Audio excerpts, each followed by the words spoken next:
Okay. Hello everyone, welcome back to some more Palworld. Steam is being we're focusing again, there we go. Last time we spent a very long time making more weapons. Just a heck ton of weapons. I got a semi-auto rifle. I need to make more rifle ammo. I'm gonna try and do the Palpagos defense thingy again. I just need more ammo. Because I have a semi-automatic rifle and I have an Uzi.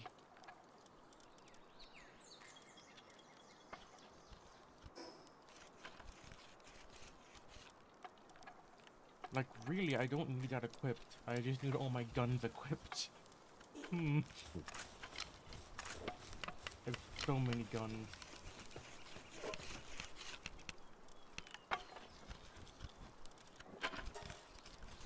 Need more gun powder. I'm gonna go back to the dune shelter.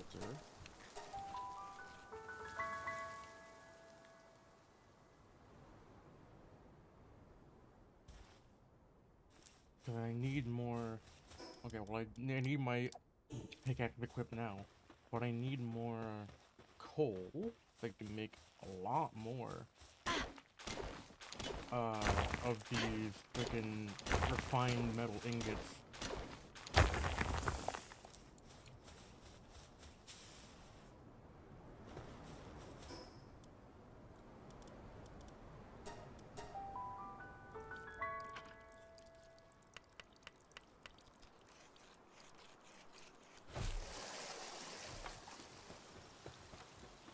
Why does it sound like, huh? Some of them were in water?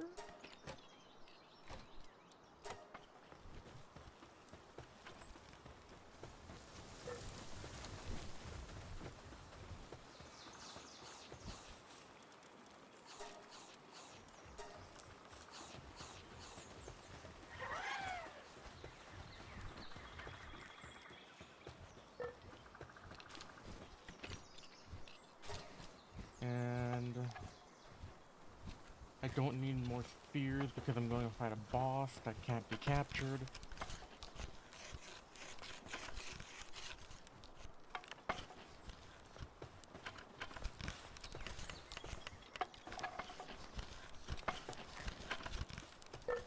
Do I have the ability to upgrade handiwork again? No, I do not.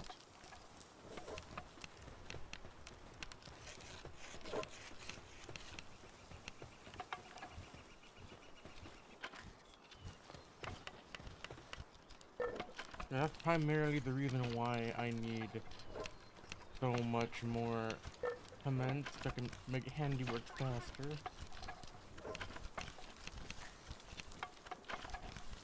Actually, before I do any of that, can I... Yes, I can make cement.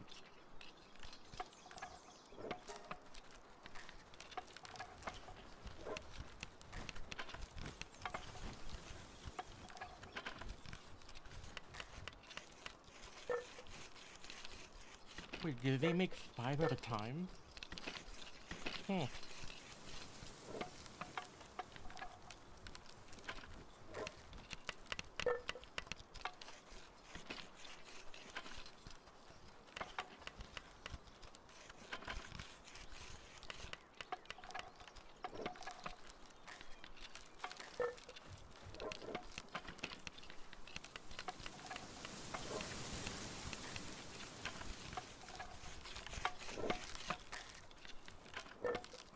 Okay, well at least someone's helping me out with this. Now you see why I need to increase the amount of frickin'... Yeah, so...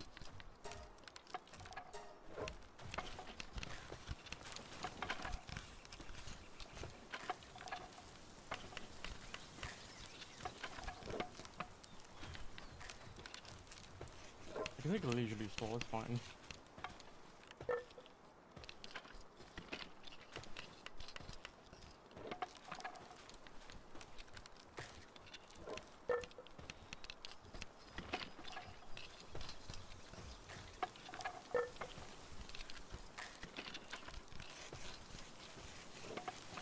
I wonder how fast this can even go. I mean, there's a chest right there. I might as well put all the things in my inventory in it.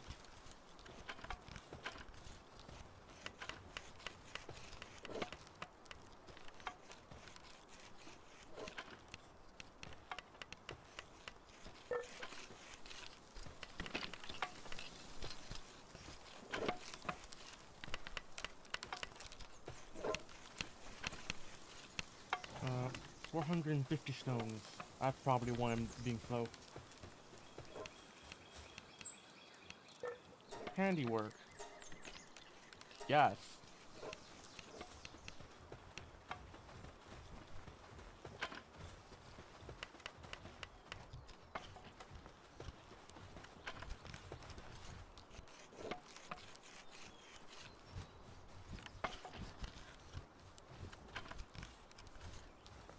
And I need to also increase my pals again, because I think I have enough souls now, right?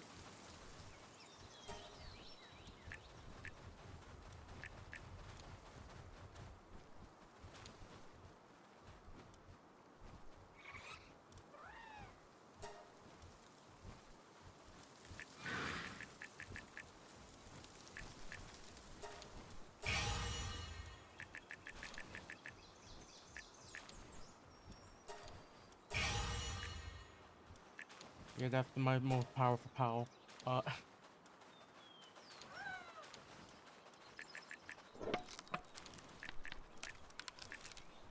I really... Huh.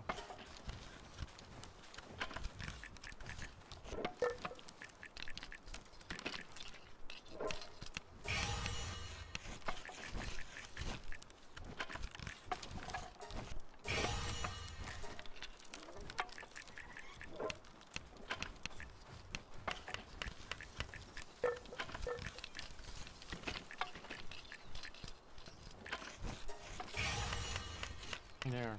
I know I should probably be using pals with better IVs, I if those exist in these games, of this game.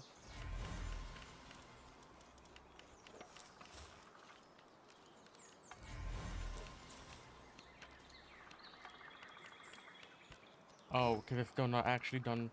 Oh, I need to turn out my stream. I forgot to do that. I only have one place to do that in. It's kind of sad.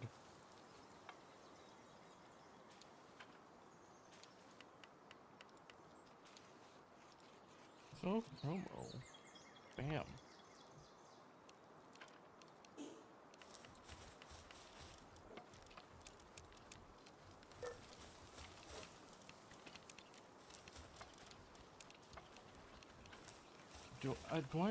I don't necessarily need to min-max the entire team.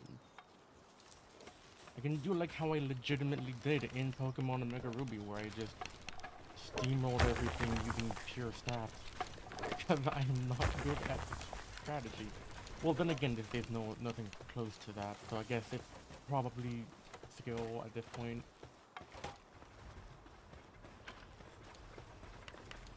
I just need more ammo, dude, like...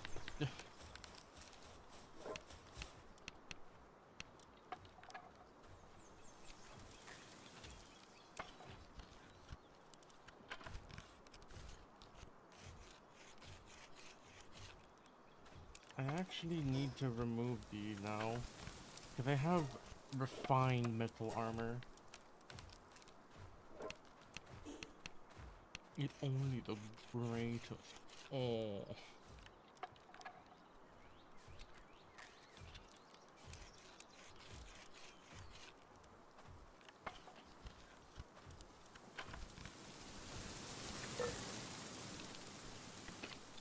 I can sell some schematics now, I think. Like, I don't need this makeshift shotgun. Or this pelt armor.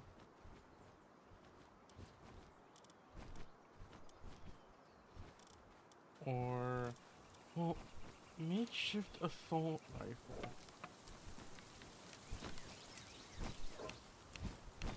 Well, let me go sell some things first. I probably should have sold them instead of just starting them, but oh well.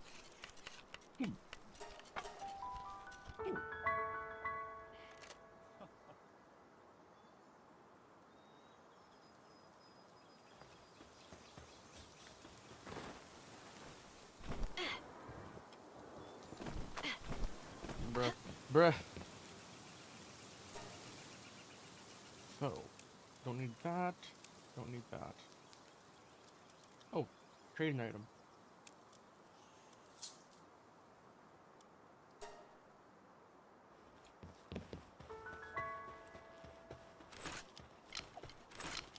I have so many projectile weapons.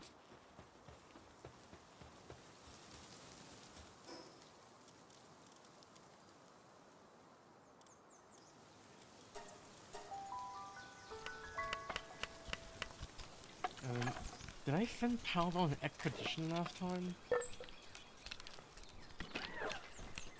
I don't think I did. I did.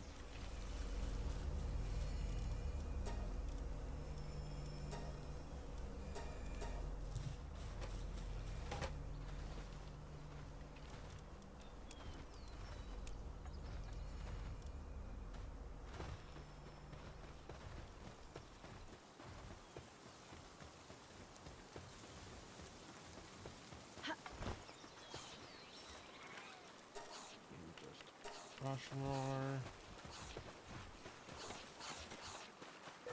Put some more mushrooms in here. I can make some recovery meds, which will be useful.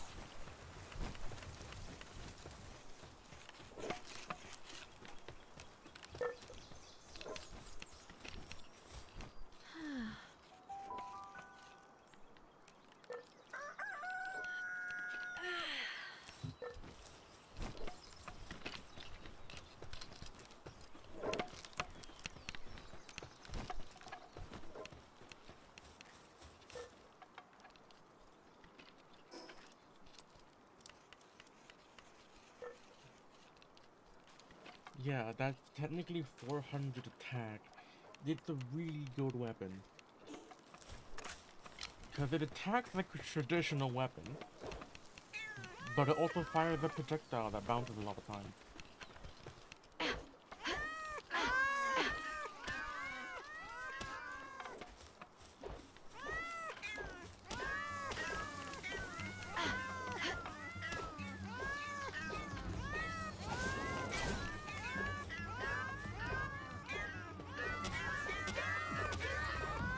Jesus.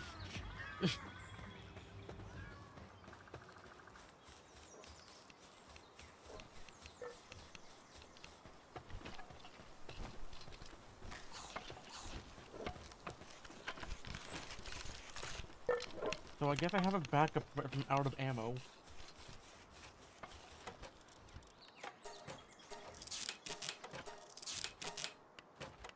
Oh, I can't repair it.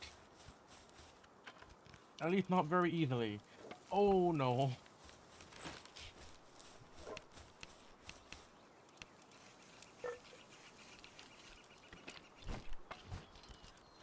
No, makeshift assault rifle.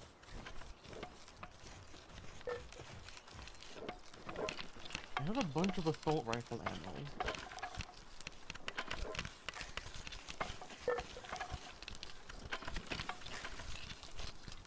Hold on, so in the technology window, I'm not supposed to even have the semi-auto rifle until a lot later.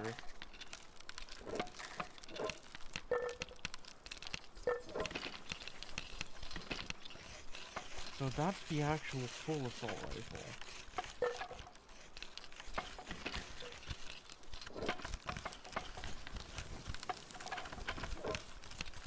Where's the makeshift one? Now that's the actual semi-auto rifle, it's not the makeshift one.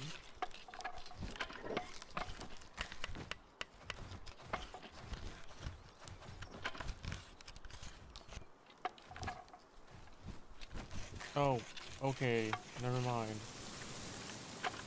I think the only real thing that the makeshift assault rifle has over the semi-auto rifle is that I have a bunch of things for it.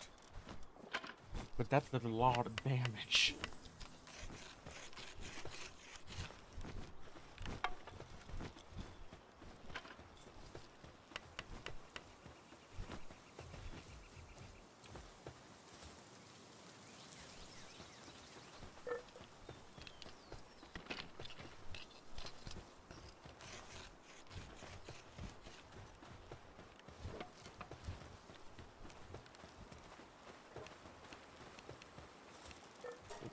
Food so that they don't go hungry. How much food is in there should be plenty.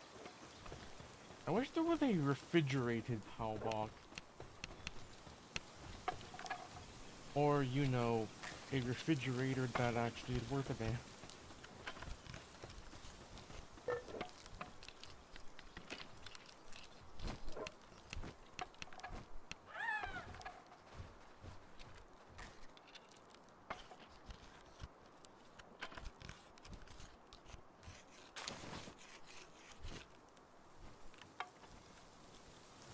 Wait, what?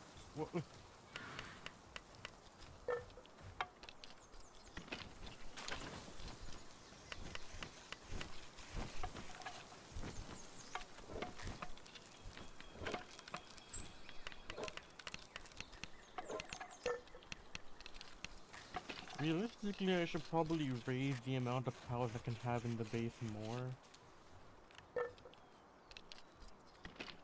Because I have the computer to handle it.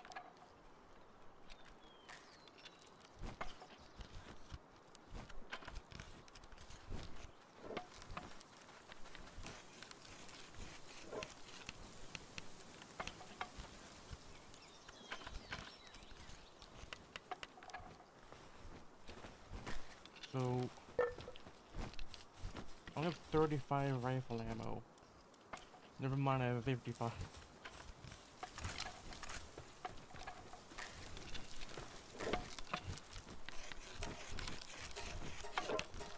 Should I make more handgun or more rifle?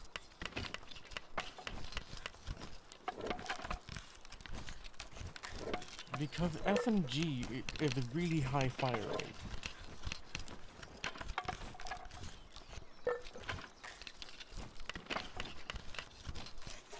Well, actually, I can do both, considering that handgun ammo just takes regular ingots.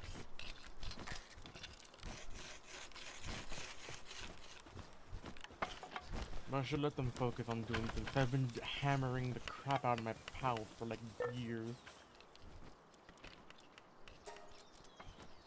Actually, wait a minute, it's in Palworld.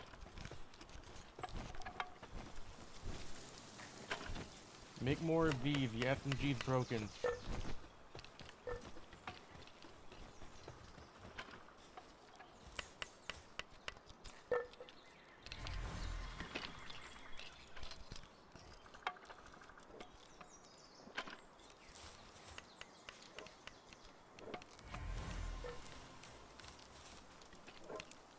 Yeah, that's the point. I don't have an ice type.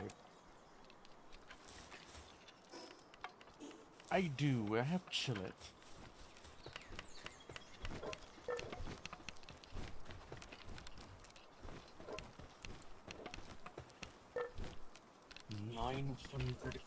I'm going to have a lot. You know, I think in the meantime, because I do want to wait until I actually have the ammo to just constantly be shooting at the boss. So I might as well do some bounties in the meantime. Like, for instance, there's apparently a bounty over here.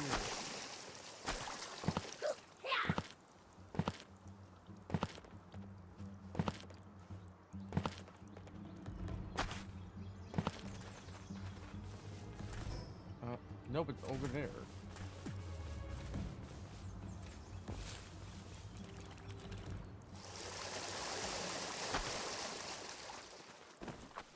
Yep. Yep. Whoa! Hot. Oh, you wanna try me? Yeah, I thought so.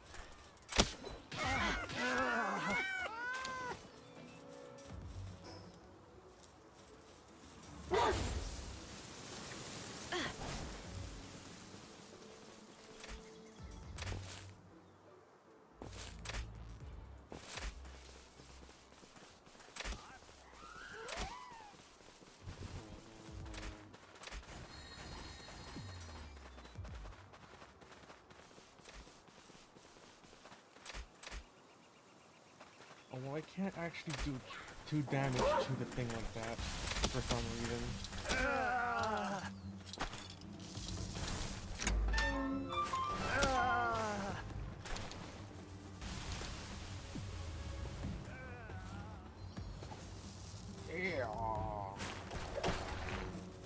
Where's the bounty?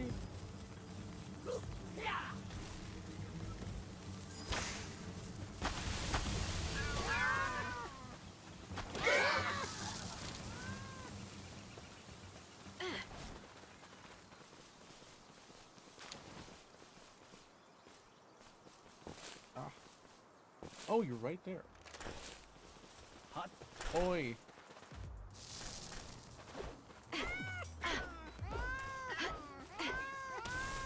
I like how I'm just hilarious doing things.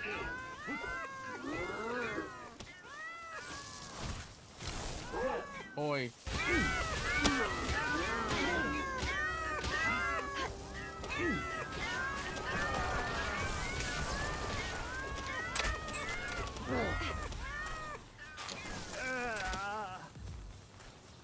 Man, this sword is good. Even though I could probably conserve its durability, actually.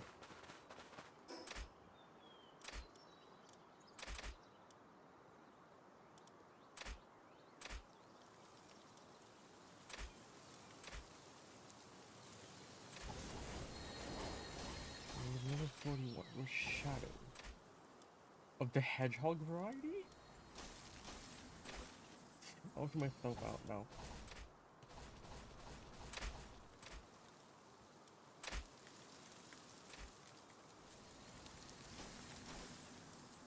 So directly north. Oh, I didn't realize that was even here.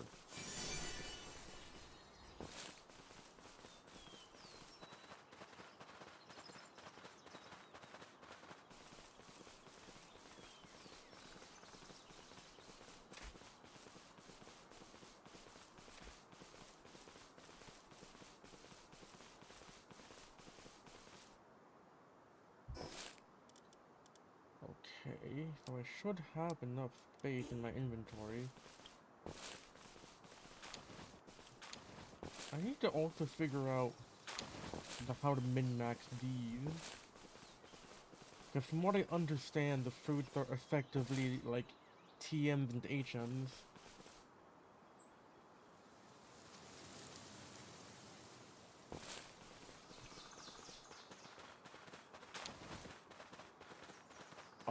Excuse me, a huge dragon egg? What?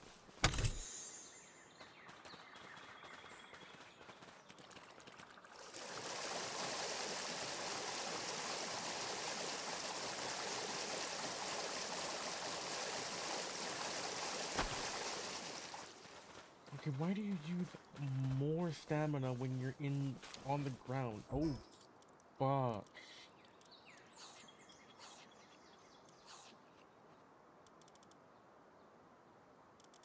Hmm.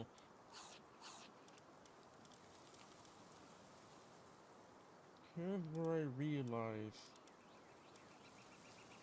that I probably should have not. And it doesn't make sense, right? These huge eggs are like really heavy.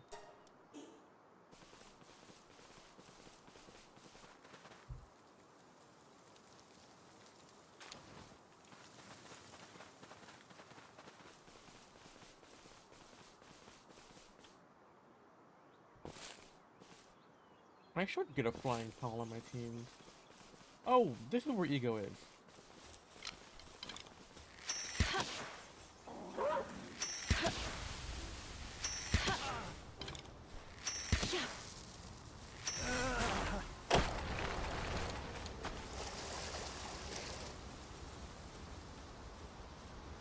I have a feeling there used to be a cave there and it's gone now.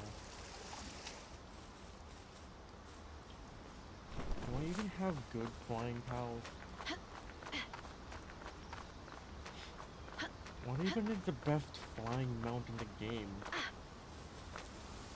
Well, unless it's a mount that just does it all. I mean, I know what a Jetragon is. Because it's literally Jet Dragon.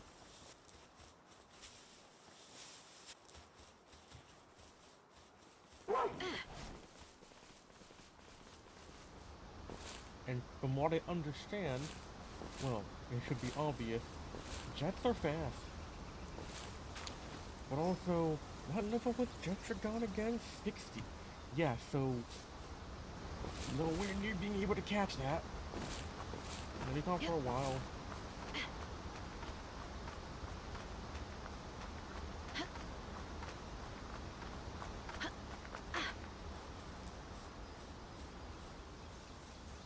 Unless I get really lucky. And also I have a bunch of legendary spheres, but I don't have the ability to make those. I've only ever found legendary spheres in Sakurajima, so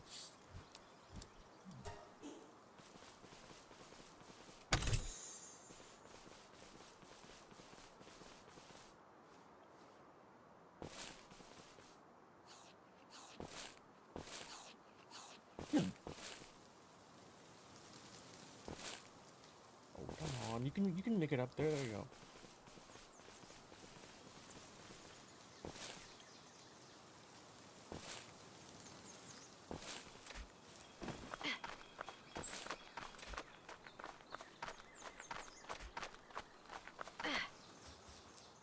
Yeah, from what I understand, if you have a flying pal, you just circumvent the entire game. Huh. Why is that LOD broken? There was an update to Palworld, so maybe that broke it. I mean, it looks fine, but you can clearly tell that it's not the correct terrain. Hot.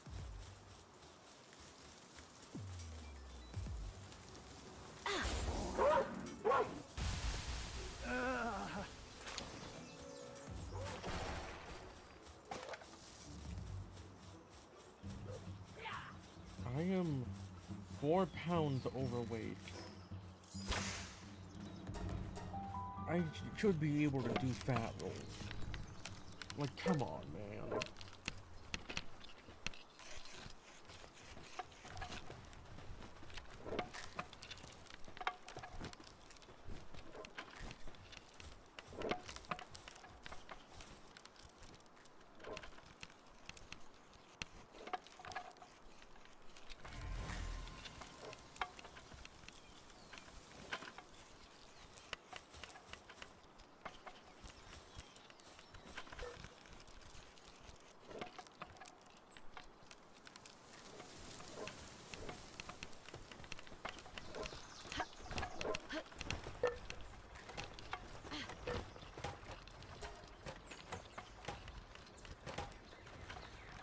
I need coal.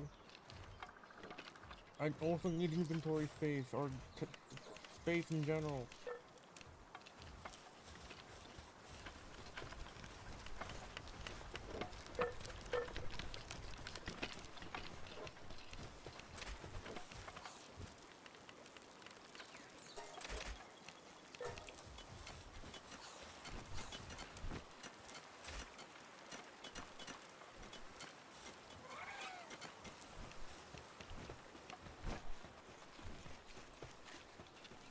Yeah, you see, now the question is, where did those recovery meds go?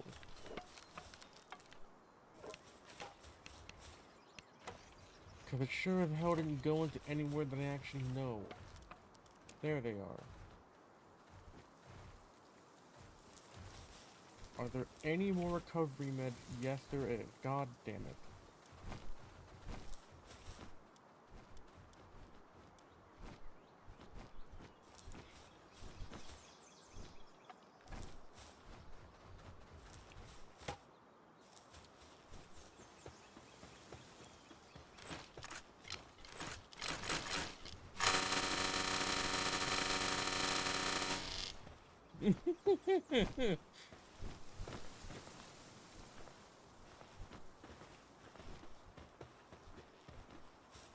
Cool. I need more handiwork speed. I need circuit boards. Hmm. I mean, I can do that. So that I get more ammo out of everything.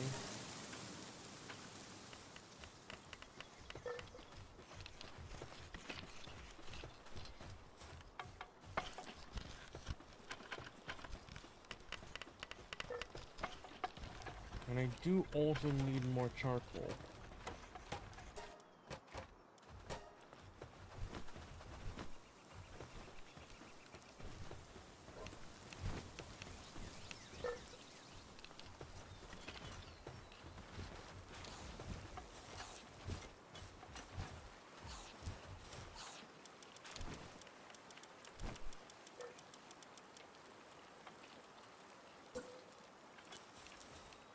I may need to build a secondary barrack.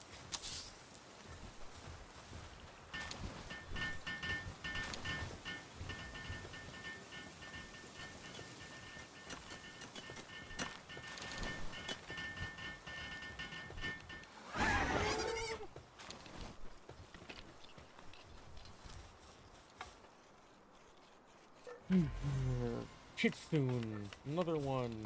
They're not that good, at least for base stuff. I'm not sure if they're good for Battle or not, because I don't know this game as much as I really should. Really, this is the first time I've been playing Palworld actually seriously.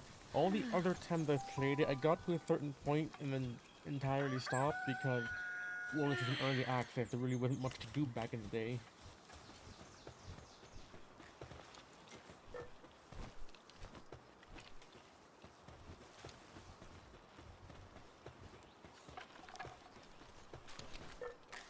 Because I played this game the very first day it came out.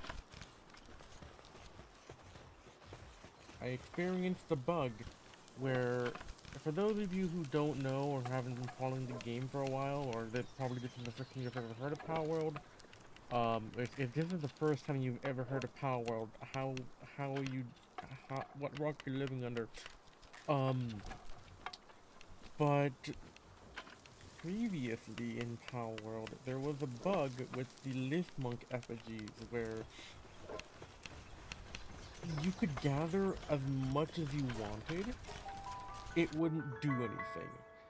It would still increase the, like, probability of catching a POW on the, like, catch meter thing when you're catching a POW, but it never actually increased the chances. It's kind of what led people to believe that it hindered your chances or like lowered your chances, but it wasn't doing anything. It was actually still the same chance of getting a POW from the beginning of the game. So that was a major bug that is fixed now, thankfully. Oh, hello, Quantum.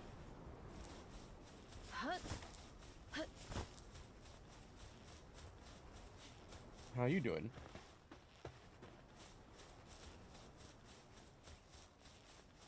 And yeah, I'm being more proactive with chat now because I need to be. There's a black marketeer here? What do you even sell? Nothing of use. Great.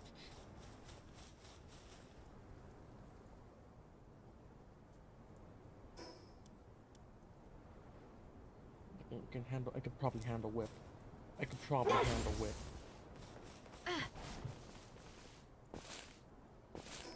As long as I don't pick up so much extra items that I end up not being able to roll.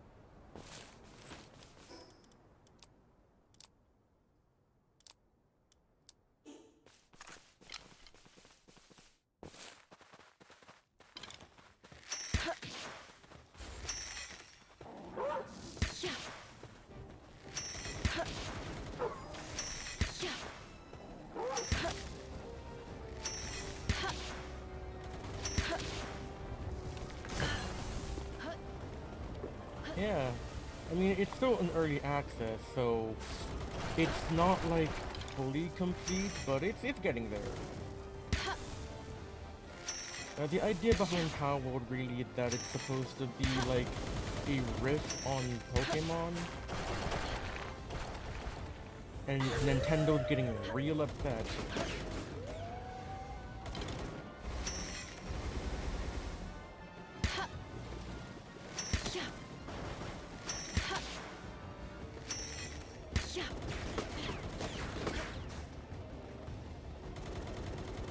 I like how he still can't hit me even though he's firing a billion bullets.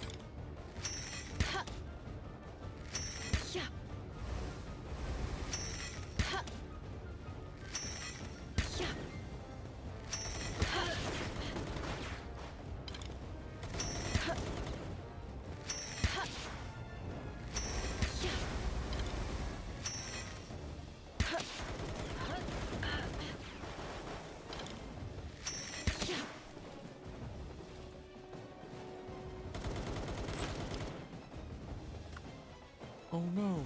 Anyways, I have more POWs. This is why you bring more than one POW to a POW fight, dude. Okay, I'm... Cheerios. Cheerios.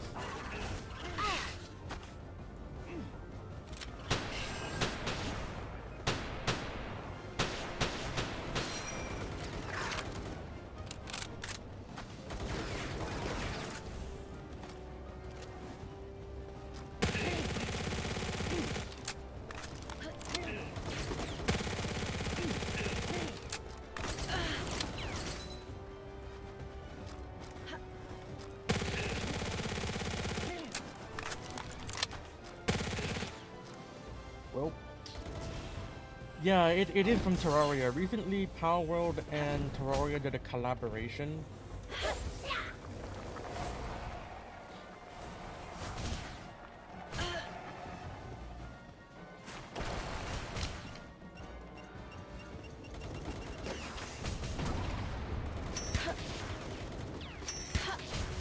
So there's also some NPCs from Terraria here every now and again.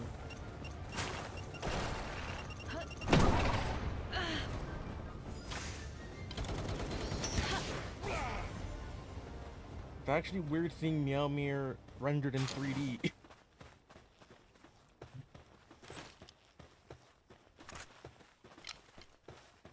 Because I have played Terraria too. I should probably stream that someday. I'm just not very good at Terraria.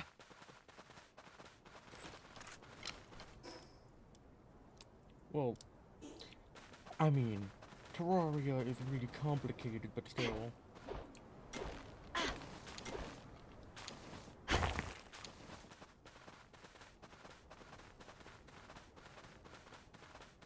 Uh, well, for right now, I should probably experience most of these games, like, on my own, because a lot of these games were built around a single-player experience, and it's more or less like a first, like, it's not the first time I would have been playing Terraria, but, like, I played Terraria a very, very, very long time ago, so I'd want to be the first experience of like the latest updates to be like the true experience. Mainly because I always feel like whenever it's multiplayer, it's too easy.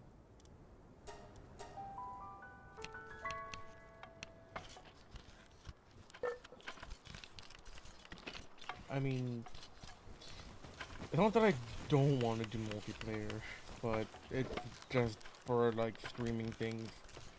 It's probably best to just do it alone first, and then I can do a let's play of for like multiple people.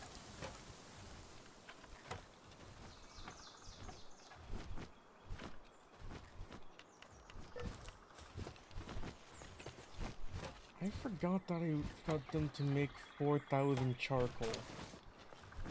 Well,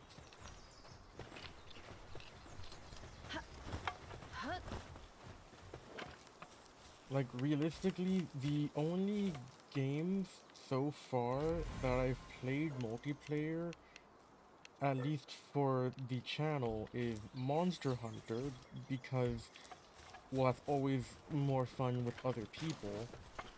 Uh, and then also, last night actually, I did an Archipelago stream, which the whole point of Archipelago is that it's a randomizer that is cross-game. So, like, I could be playing, well, out of the officially supported games, because you have to officially have supported games. So I could be playing, like, um, Super Mario 64, and then another person could be playing like Sonic Adventure 2, and they can find items in Sonic Adventure 2 for my game, and I can find items in my game for Sonic Adventure 2.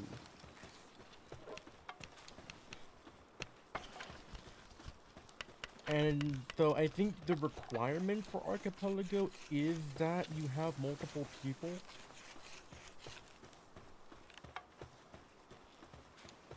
Yeah, well, not so far back from the NES, but like the one from the N64, the first 3D Mario.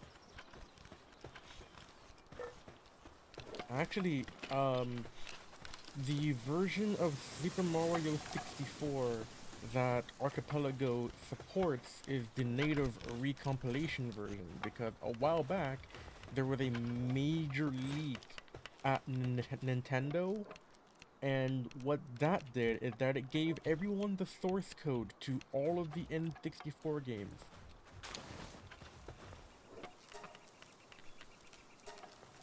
So now you can play some things like Legend of Zelda Ocarina of Time, Legend of Zelda Majora's Mask, and Super Mario 64 and them like all natively on PC.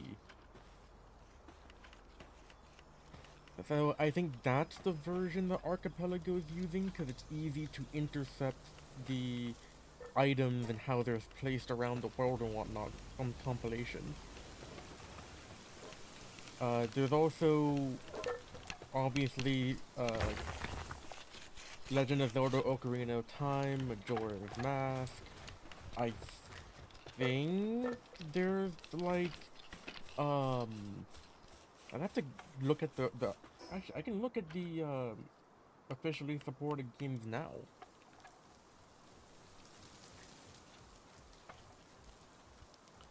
Archipelago.gg supported games. So there's like Adventure, I don't know what that game is. Aquaria, Blasphemous, Bomb Rush, Cyberpunk. I don't know most of these games. I do know DLC Quest, Dark Souls 3, Celeste, Celeste 64, Castlevania 64, Donkey Kong Country 3, Sonic Adventure 2. It's like a lot of really random old games that it supports. I mean, there is actually unofficial support being made because all you really needed to do is fork the Archipelago launcher itself, which comes with APIs to hook into Archipelago, and then you just make a randomizer for said game, and boom, you have an Archipelago world.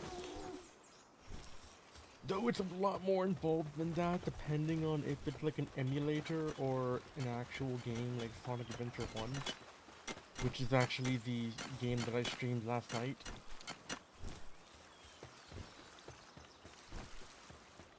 I mean, Terraria and Minecraft are actually supported with that.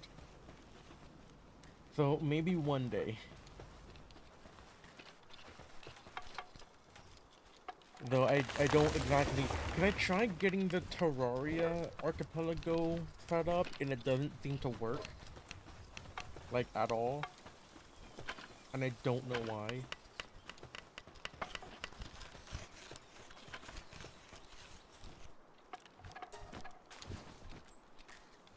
I'm probably doing something wrong.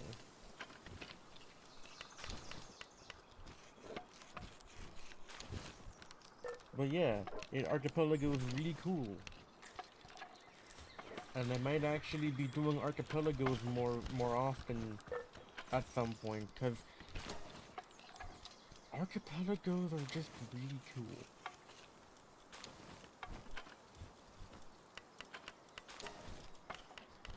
Just the only issue is finding, like, games that are supported for it. Because, again, it's really hard to actually support it. Like, for instance, the only other game that I can comfortably say that I know a lot of, because you have to know a lot of the game you're playing in order to even play Archipelago a bit, because you need to find every single item in the entire game. The only other game that I can say with confidence that I know a lot of things about is, in fact, Subnautica, which is part of the Archipelago.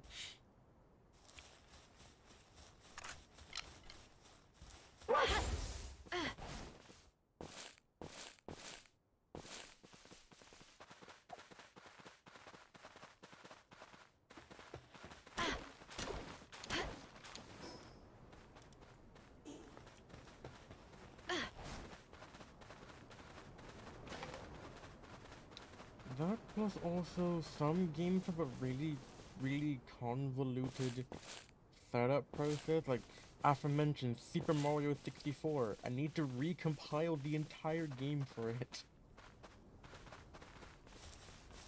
Um, there's Minecraft.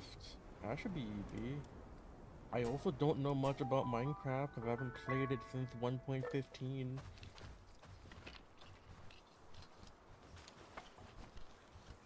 There's a lot of things that I could potentially plan out.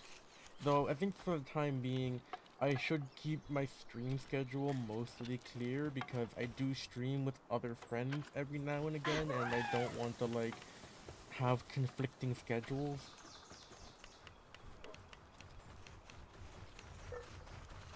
Like for instance, uh, I stream Monster Hunter on Sunday. Mainly because Sunday is when no one has anything.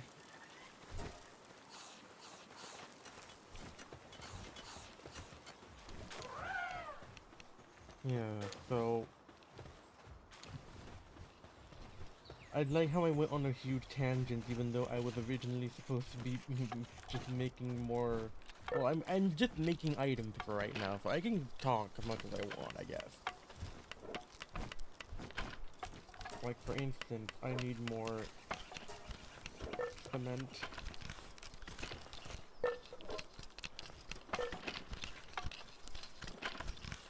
Okay, I leveled up handiwork speed again. How are you still so slow? Some of you are handiwork level 3.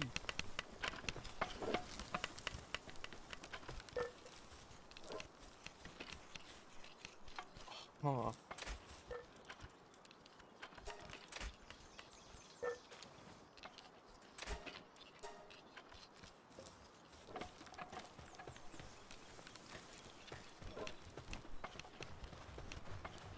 It takes so long to get.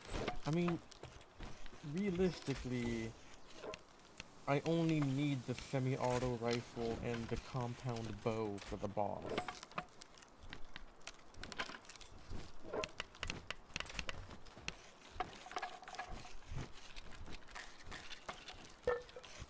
Because as long as I don't screw it up, so that depends. What's the average?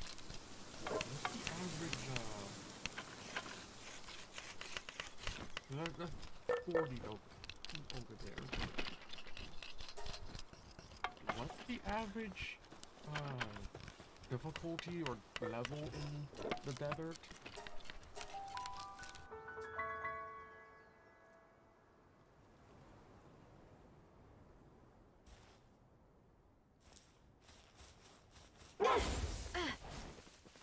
Hold on.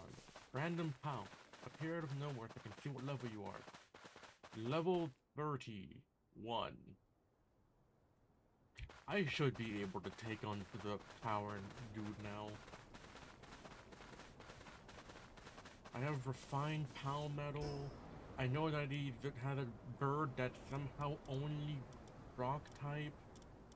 I don't know how that works.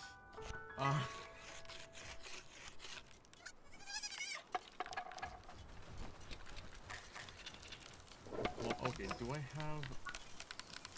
What? Okay, so more technology.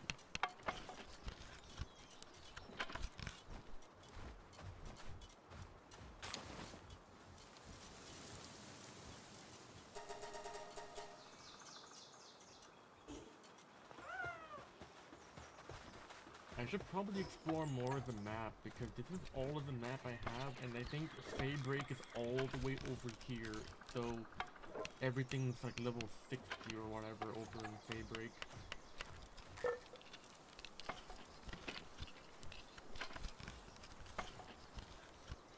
The eternal pyre.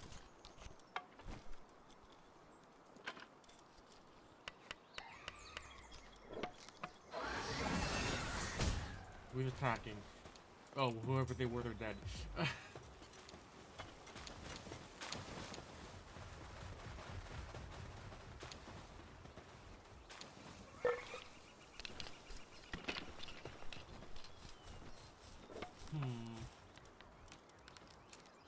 Well, I also have 140. Okay, I'm definitely gonna try it.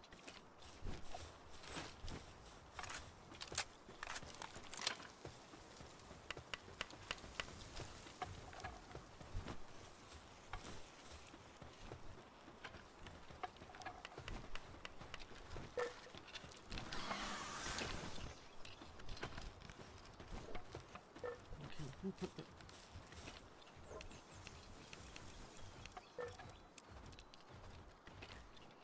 Let's go I never actually played Let's Go Pikachu in Eevee. Though, considering what Nintendo have been doing recently, I don't think I will.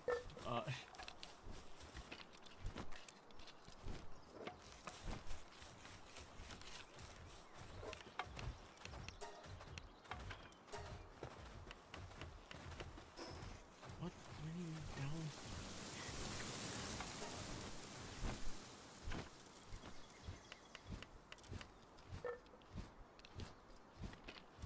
Oh, charcoal. That makes sense.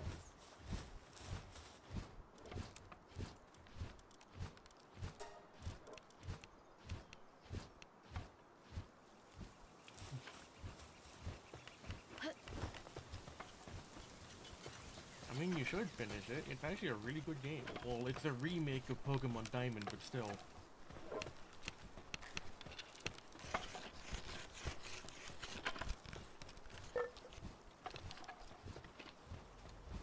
I have a feeling we're going to see more Pokemon remakes, considering that Pokemon Scarlet and Violet were not received too well, mainly because Pokemon Scarlet and Violet didn't work half the time.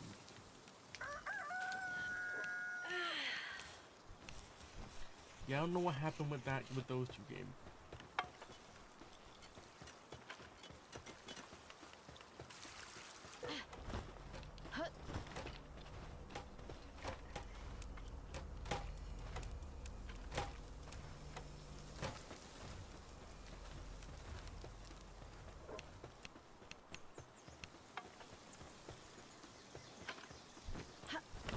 I'm still doing craft. I should have been already been done with it, I'm pretty sure. There. Dude, come over here. I need the juice. Not juice, it's fire. I need the fire to fire the thing.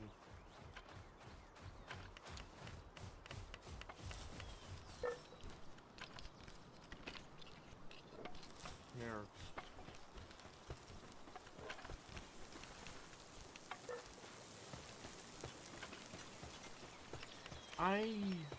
There might be a remake of Fire Red, though I wouldn't hold my breath for it. Considering that it appears that nowadays they don't really want to make remakes.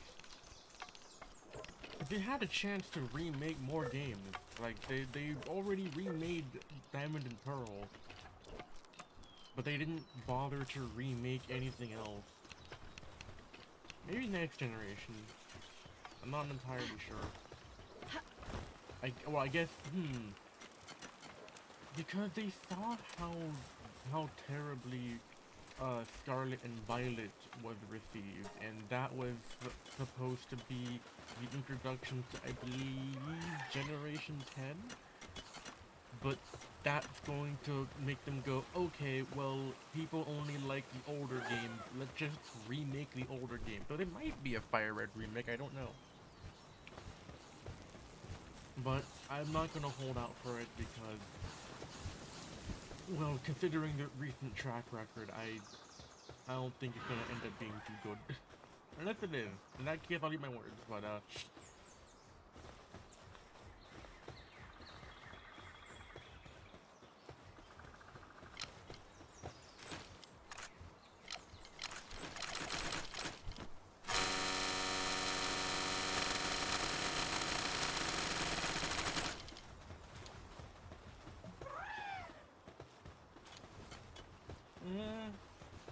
probably.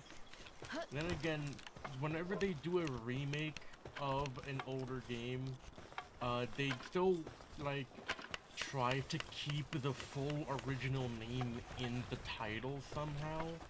So, I think it's going to be, like, what are the, like, Pokemon Blazing Red or something? Because that still technically means Fire Red, but Blazing Red sounds cooler and therefore would be a remake name, but then again, I don't really know. That, I mean, at least thus far, they've kept yeah, that would be cool. But thus far they've kept the names more or less consistent. They just added an extra word to it, like, um, what is it? Diamond and Pearl is a brilliant diamond and shining pearl. Then you have Ruby and Sapphire, which is a Mega Ruby and Alpha Sapphire.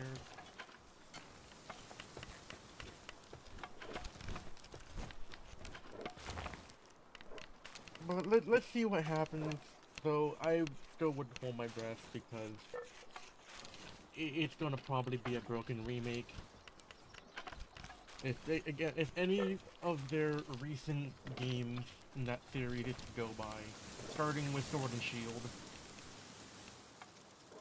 it would be cool though. Because Blazing Red is really cool.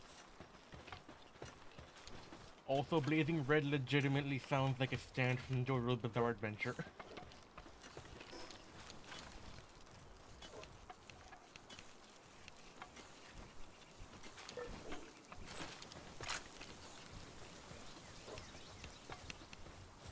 Come on, you're 58% done.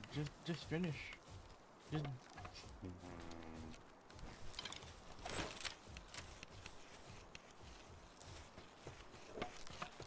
I probably shouldn't waste the durability on my items.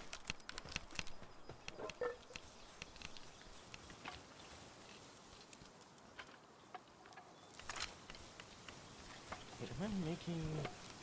Oh, I'm making handgun ammo.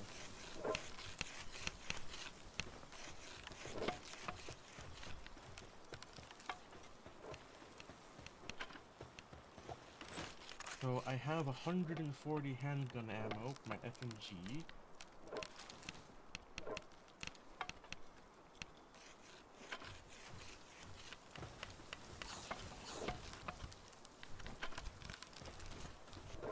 Freaking making 800 of the stuff.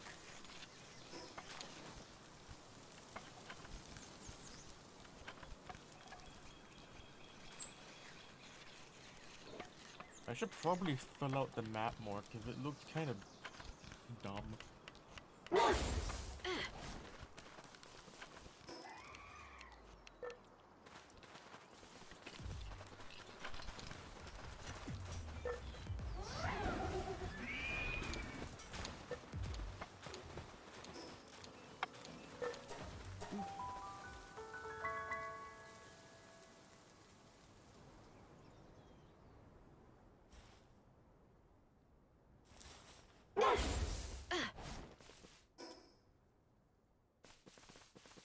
Okay, so what's up here then?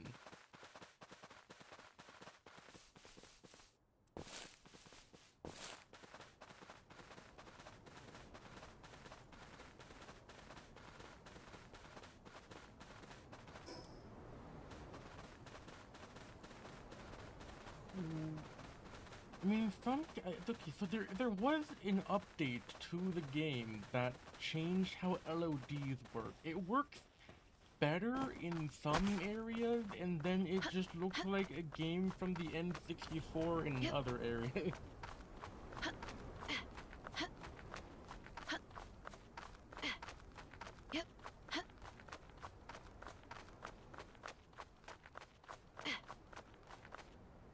Uh-oh.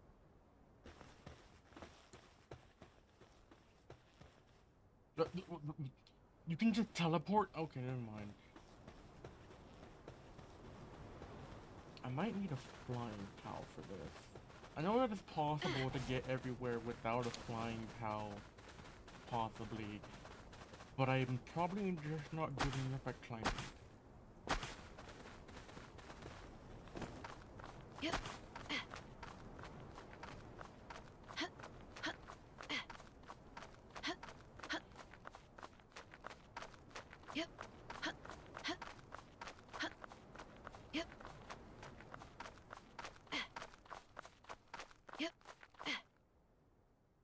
Nope. Well.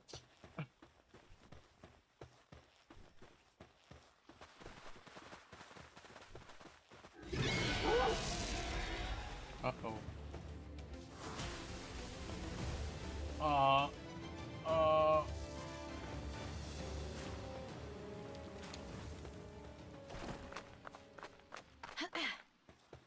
So that doesn't appear to function. Yep. That's concerning.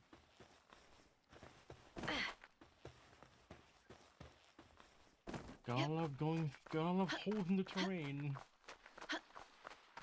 Early access. Yep. Hopefully they actually Yep. do improve the game when they leave early access and not just leave it to rot.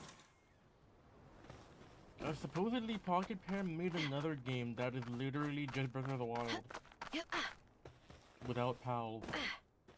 And it just took that game that they already made and then added pals to it.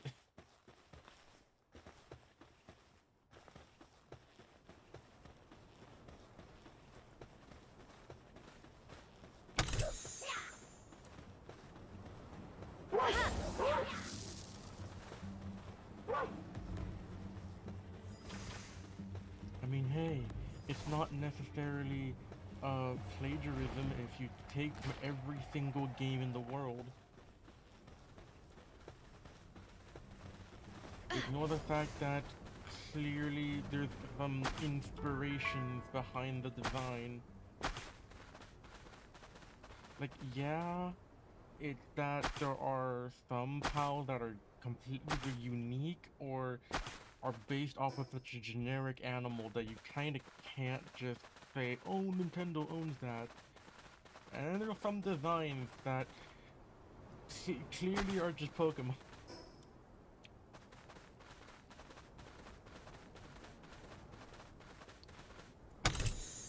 I mean, they can get away with that because supposedly the actual CEO of Pocket Pair used to work at Game Freak, the actual company behind the development of Pokemon.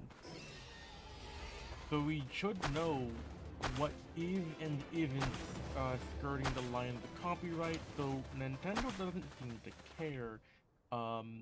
They've been trying to... They filed a patent in Japan of throwing a spherical object at a monster to catch it, or at the very least throwing a spherical object to summon a monster is patented by Nintendo.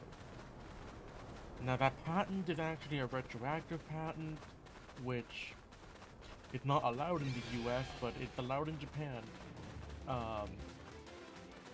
So they updated the game so that you don't throw your PAL anymore, it just kind of summon it next to you. Nintendo has also been trying to patent so many things in the US just to be against Palworld. Like, apparently one of the patents that they filed for is, like, the ability to smoothly transition between running and being on a mount. It's intentionally phrased very vaguely to try and get Palworld, like, taken off the air or, like, Pocket Pair sued and out of business. But also by doing that, they're saying that they effectively own the mechanic of mounts in general. Like, by that logic, Red Dead Redemption 1 and 2, basically every game that has a mount is infringing on Nintendo's patent rights. Again, these are all being filed retroactively, but at least in the US, you're not allowed to file a patent and then claim that someone else who made a similar invention to you but did it before is subject to giving you money or anything. Because that's what's called prior media. If someone already was doing an idea before you patented it and claimed it as yours, then it means that they probably can't necessarily make anything new involving those patents without royalties or anything, or licensing the patent. But if they already have a product that already exists, and then the patent is filed, well, now you can't really take that down or anything. At least that's how it's supposed to work. Let's see how it plays out in court.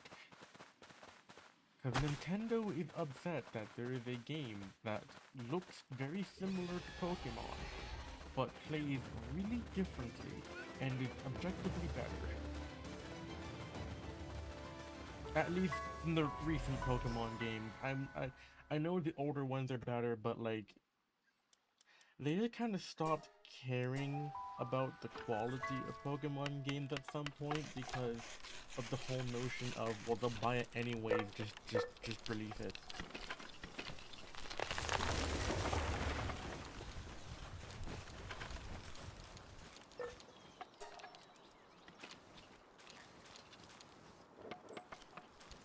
Actually, this is partially the reason why I don't like games from big corporations unless they've been proven to have a good track record of listening to the people.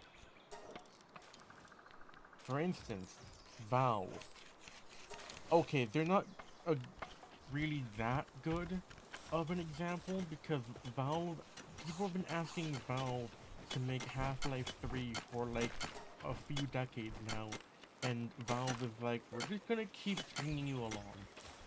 But they aren't doing anything evil, they're not really buying patents or anything, like, what is it, like maliciously? It's just they just haven't really done anything with anything for a while. But also FromSoft, the developers behind the Dark Souls series, they also listen to the people a lot. They always spend the time to make sure that their games are quality. Because they know that if the game is good, you make money. It just appears that in more recent times, Game Freak was like, well, we need to release the games in a faster cadence. And it's Pokemon, it's the biggest media franchise in the world. They'll buy it anyways. So just push it out. Oh, it's like not even remotely finished? It's fine. There's also patches. Because patch culture is a thing. It means that they can rush out an unfinished, buggy mess of a game, and then say, well, we can patch it later. In the meantime, everyone who bought the game day one is suffering a gruesome pain. Like, yeah, it's weird. Because, like, you make money by giving a product that people actually want to, you know, buy. But just saying, oh, they'll buy it anyways, is kind of flying in the face of that. Though, I guess technically, companies like Game Freak and also EA, they're right with that. People will buy their games anyways, even if they hate it.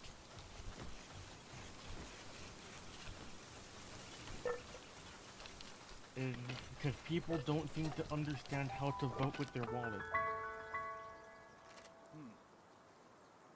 Like, for instance,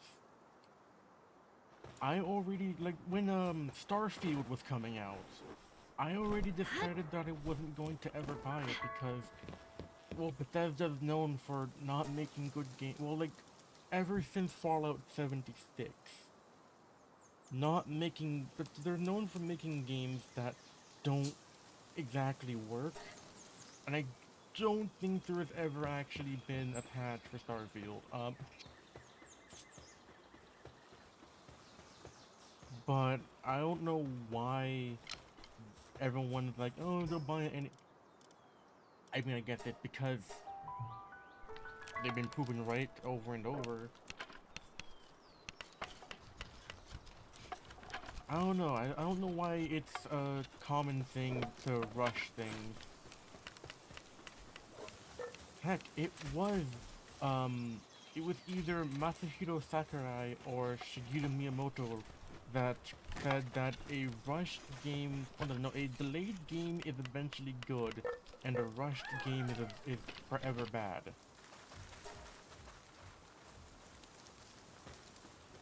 Because if it's rushed, it means that it was never fleshed out to begin with in development. And even if there was a lot of good ideas, well,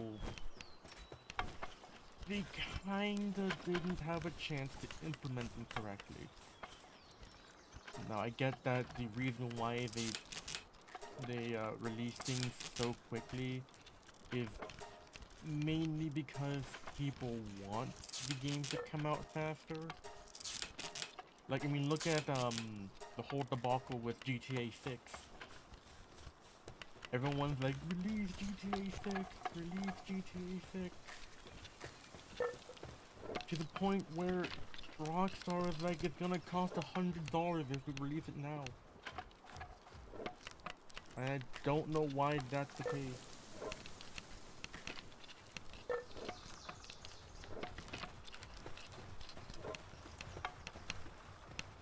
So it's possibly a conflict with how people want more games faster, but also want games of higher quality.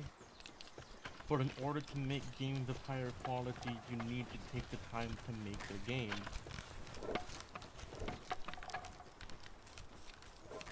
So there's like a bunch of things at odds with each other there.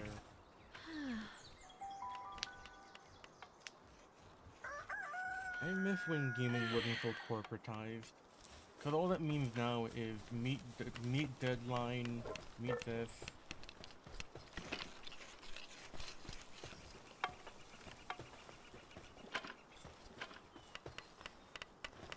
Yeah. It's... Well, I mean, GTA 6 has been in development for a very long time, but I'm not sure why. Okay. Coming from a developer myself, because I'm in the middle of making a game as well, and also, as you know, Quantum, a Minecraft mod, there can only be so, like, if you take too long to develop something and you have a lot of resources like Rockstar does, something is wrong.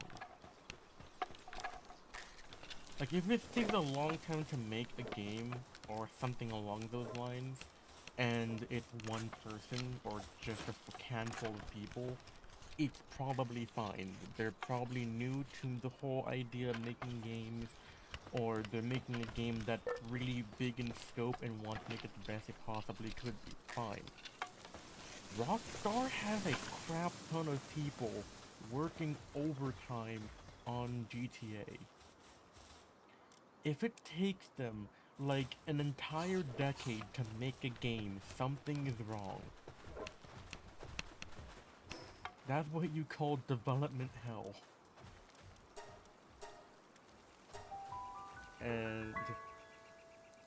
And like, development hell is usually not a good thing. I mean, it can work out in the end usually because you are taking the time to increase the quality, but also, depending on how that development hell panned out, it might be a functional game, but it might also not be fun.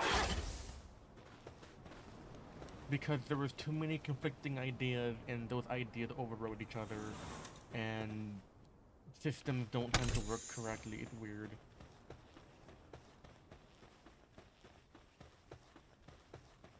Anyways, I'm enough rambling about modern gaming and how it's just kind of lower quality now, which the only hope we have with indie developers. Time to try this boss battle again. I forgot what is actually strong against ground.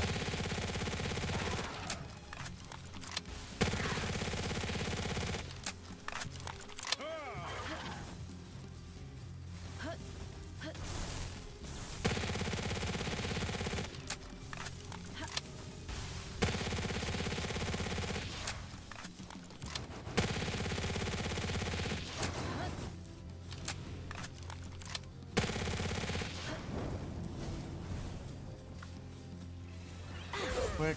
Oh, you're fire type. Ah, I misremembered that completely.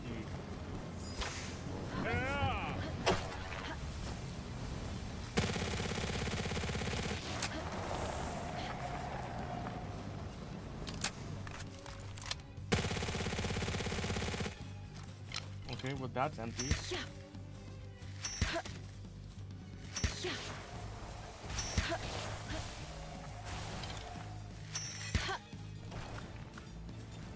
So what you're saying is, this guy should be the one attacking.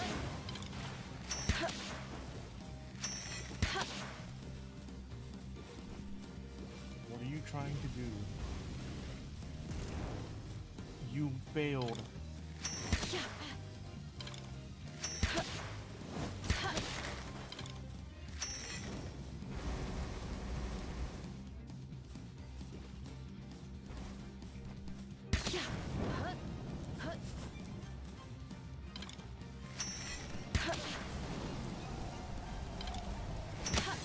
Oh!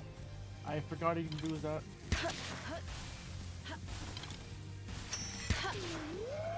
Quick, auto rifle.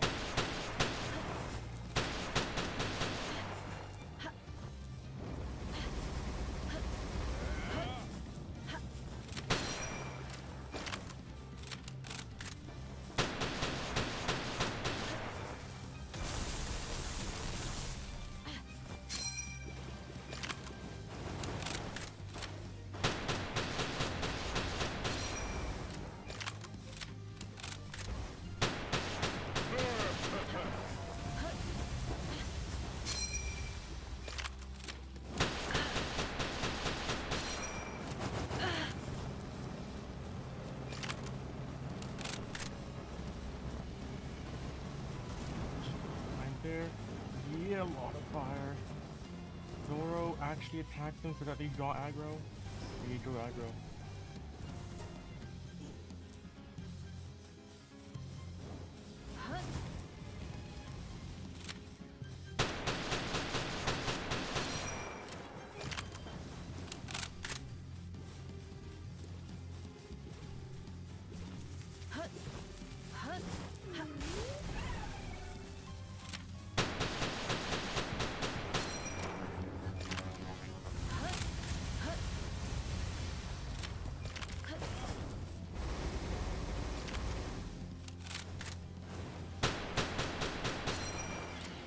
Yep.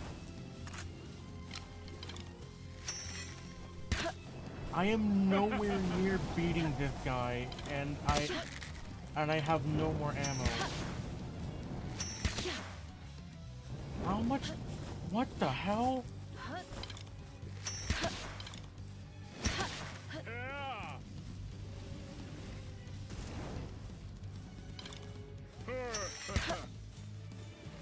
Oh, because you have 146 HP. 146,000 HP.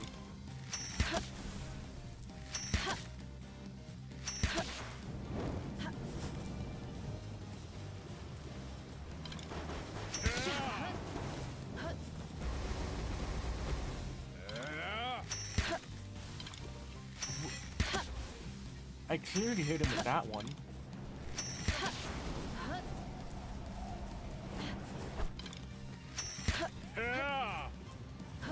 Okay, yeah, no, his hitbox is just not working half the time.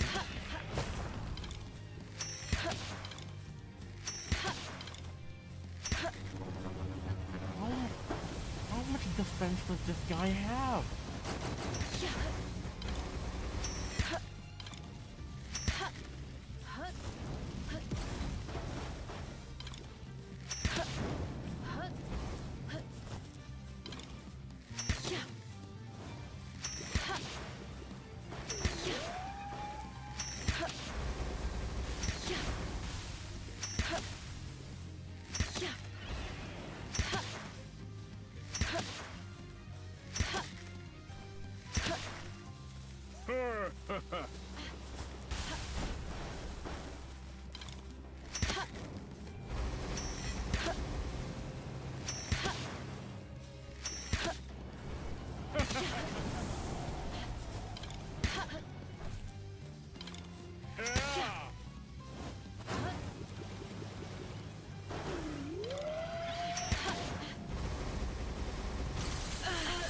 Also, you can do that through walls. Well, that's not fair.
Well, I was stuck in the freaking wall over there.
Well, he's dead.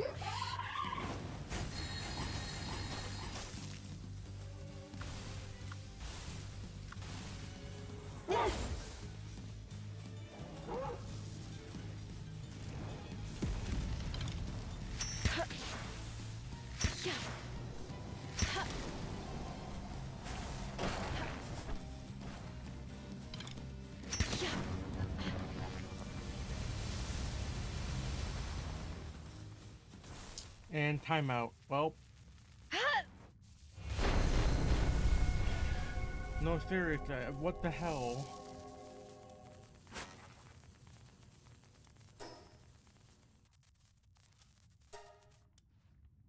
It's clear that there's supposed to be a progression. I just don't know what that progression is. Unless I'm supposed to be grinding for 400 hours.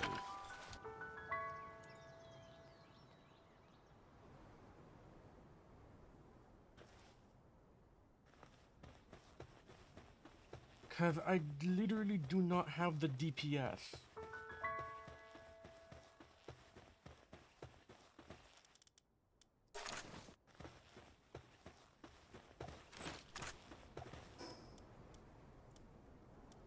I'm also completely out of ammo for everything.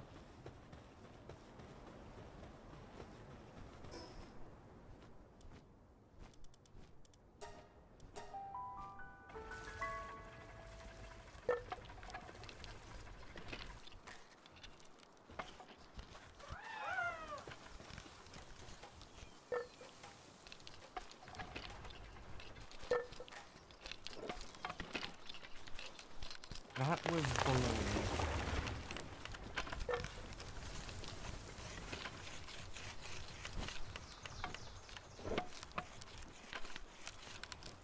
That makes me wonder, is the Brothers of Eternal Pyre, are they going to be the ones that I need?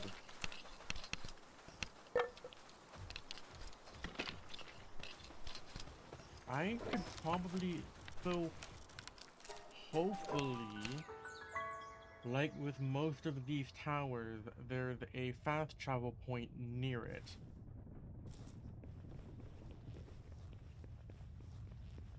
Can I even get to the Brothers of Eternal Fireplace from this angle?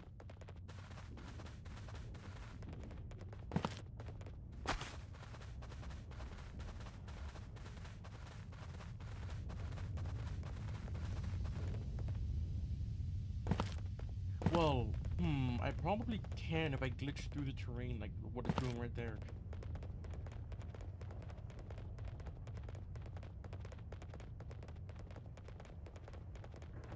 You know what? This game is inspired by Breath of the Wild, and they have the Breath of the Wild climbing. Yep. I'm just going to Breath of the Wild it. Yep.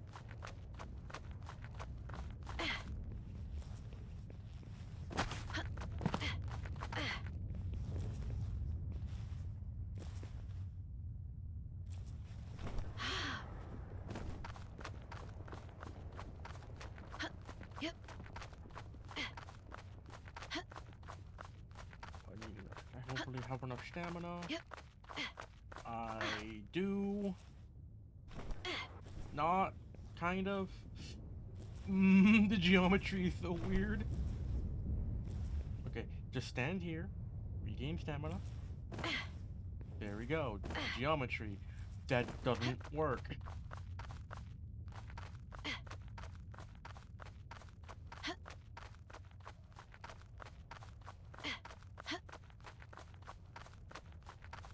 Yep. Yep. Okay then.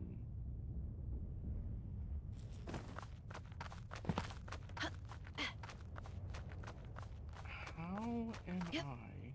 I to get up here?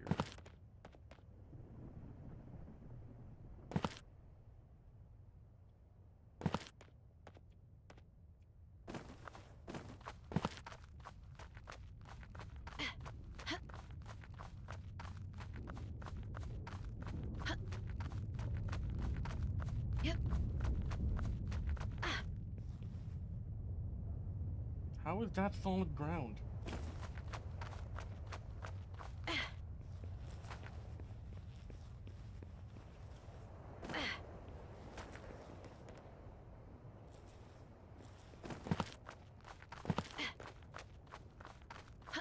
Yep.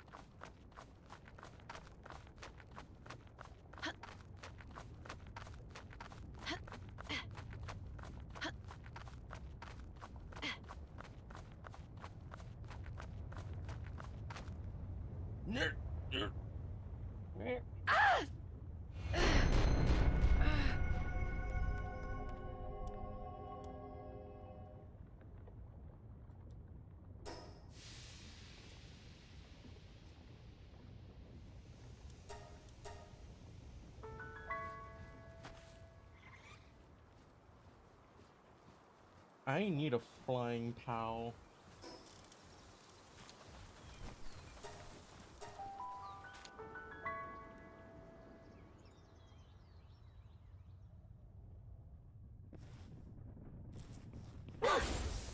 I fell off a cliff.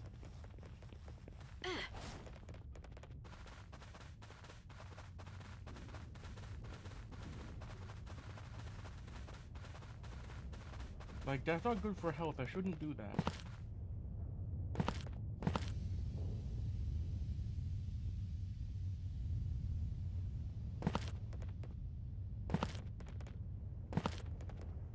Issue though, I'm currently burning alive because this is an active volcano.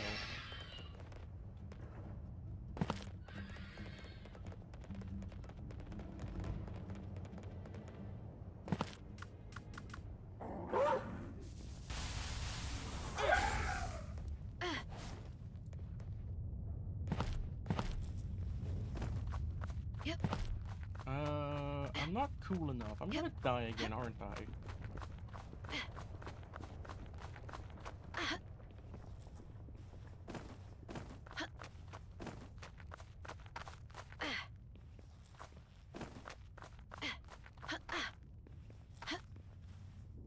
Not if I can...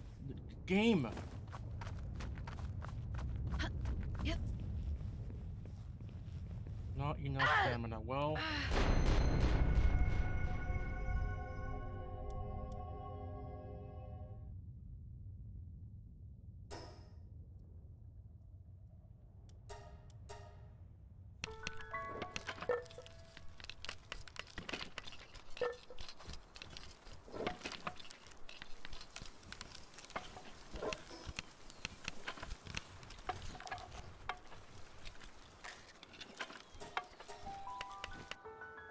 Did I just go to the wrong place?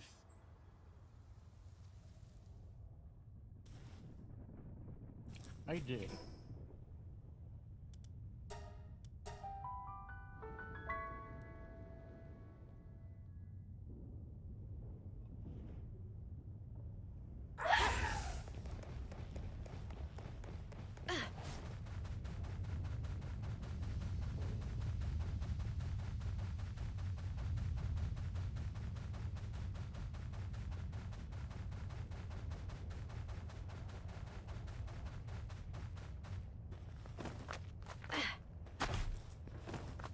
I'm not that hot, game. I'm only moderately toasty.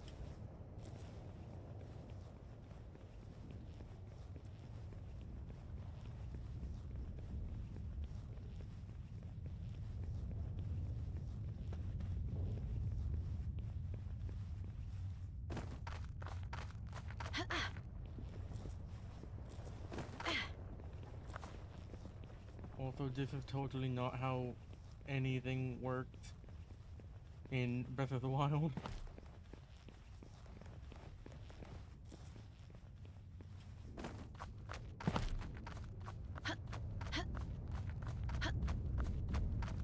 Yep.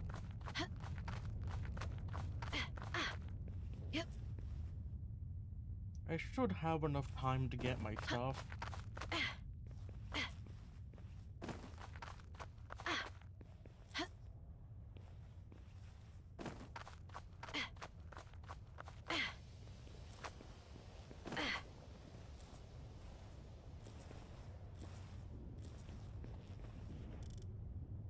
Boop. There, now I'm immune to fire again. Mostly.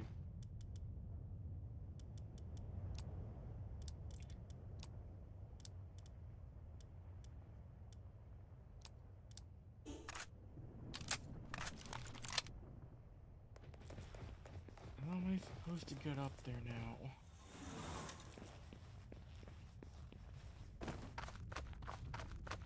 Yep. I guess I can go up to the lava fountain? Lava fall? Lava flow, I guess, right?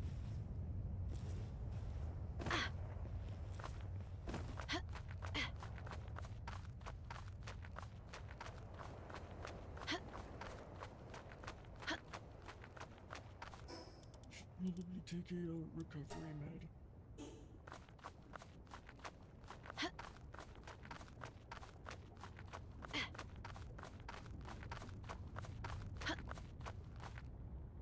I was right there. I was right there. Yep.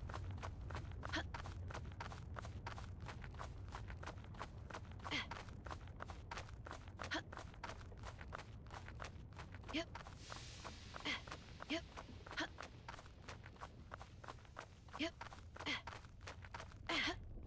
There we go.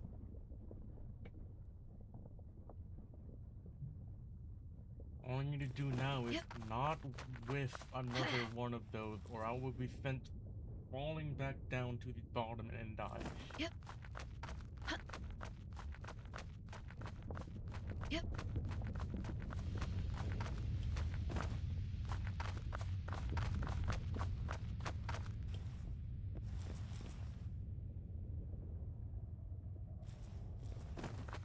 Huh. Yep. Huh. It feels like just Yep. like Huh. how the geometry is. It feels Yep. like this is how you're supposed to do it. Huh. Huh.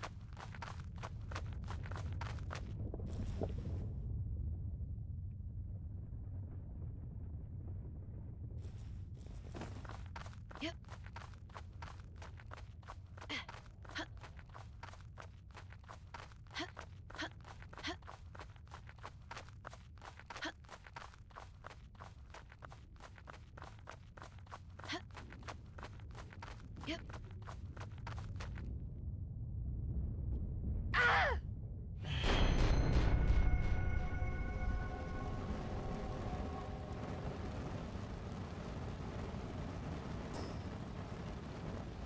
Did I just die in the same place? Oh dear.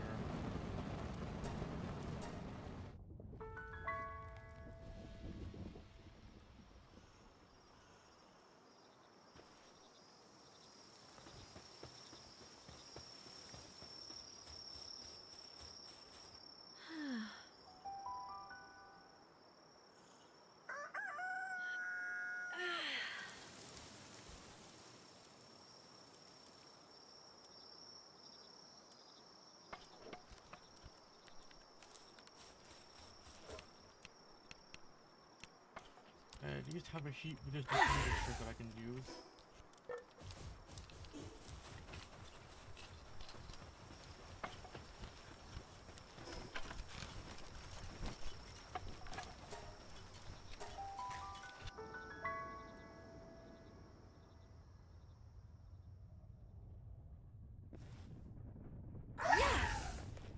But now I take no damage. I literally did die in the same place.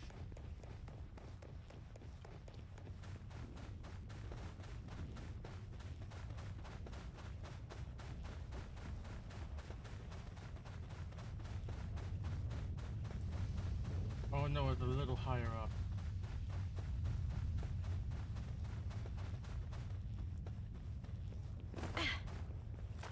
Do I even have a saddle for a flying cow?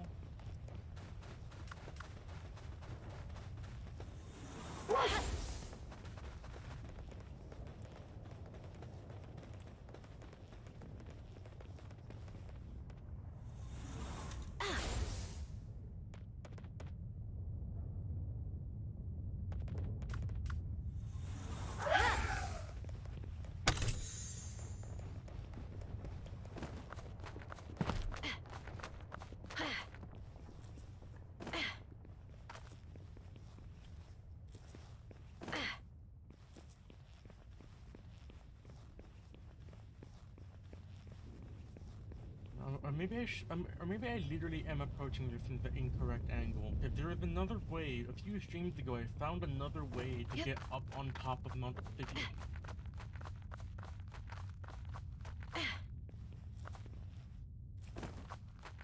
Also, this side of Mount Yep. Obsidian looks like it's made in, what, like 1998?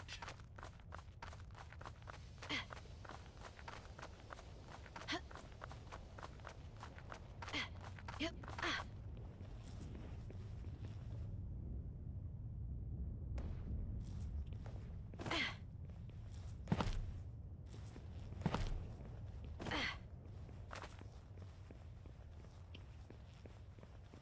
That's not how lava works, but okay. Yep.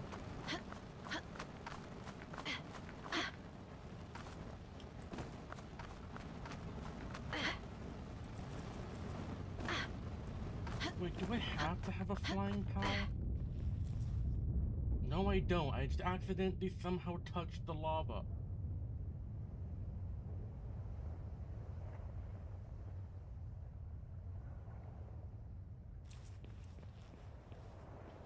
Does the lava's hitbox extend past it?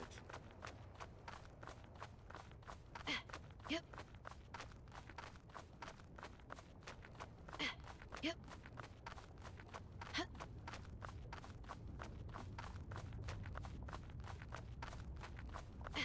Ah.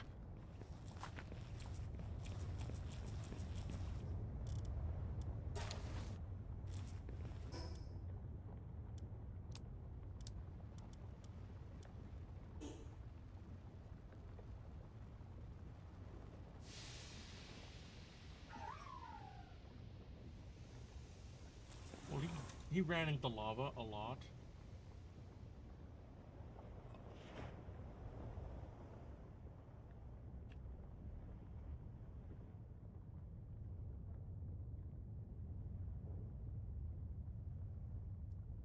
Is it really? No.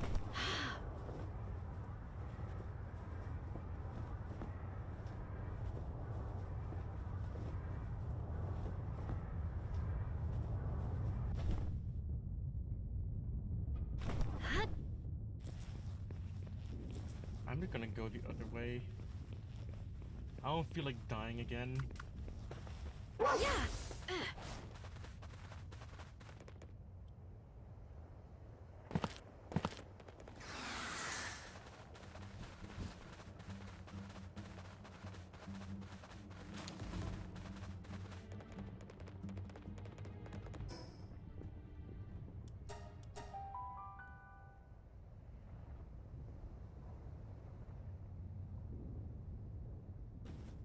Well, like, considering everything over here is, like, hyper powerful, am I supposed to even do anything over here?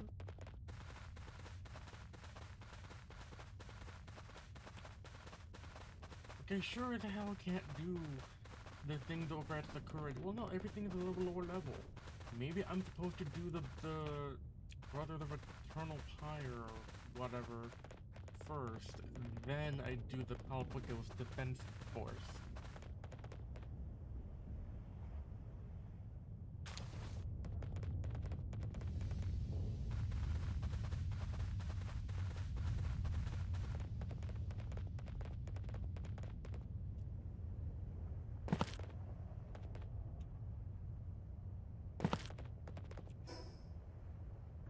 Yeah, cause there's a literal path over there that looks like it came straight from Elden Ring.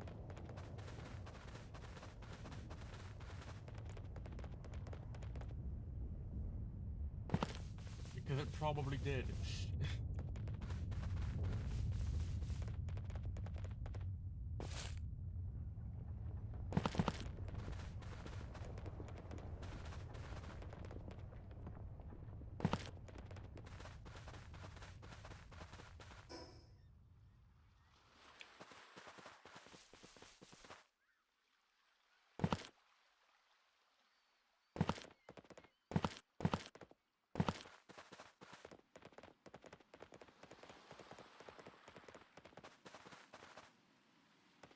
I should have silver keys, unless I used them all. Yeah, you're only level 34, I'm level 37.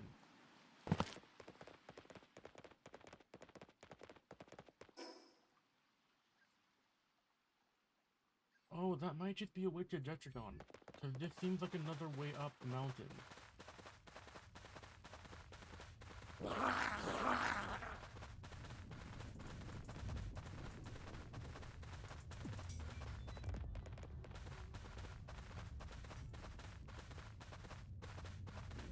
Unless this is only for Detragon, and going up this way does nothing to get closer to the Brothers of the Eternal Pyre.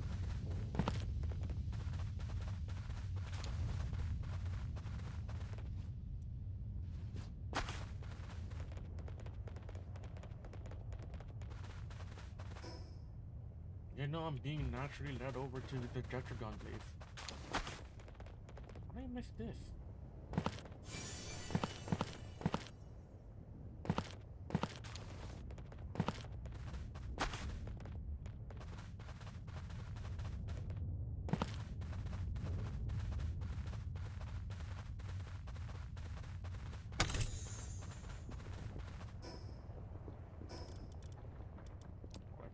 put back your food in the hot bar.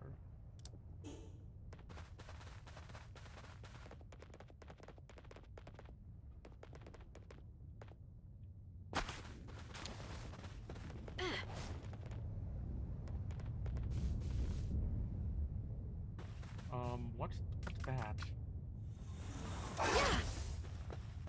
Is this something? Just part of the environment? It appears that it's a part of the environment.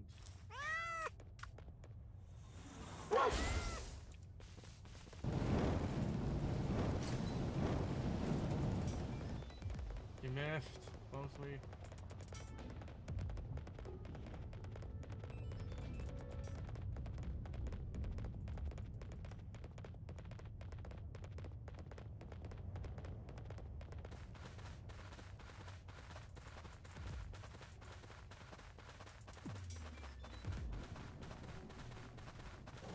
Wait, what? Oh. Yeah, you're angry at me for some reason. Oh, that's an alpha Pirin! Oh. Yeah, so I'm just going to say no.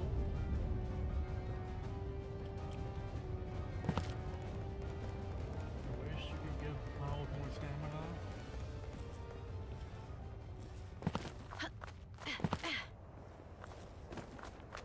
I'm not sure if you can, or do they see the same stamina pool as you? I don't know.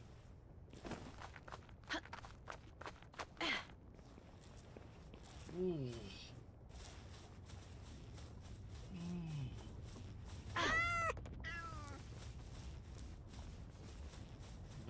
That oh, hello, another Insignoram.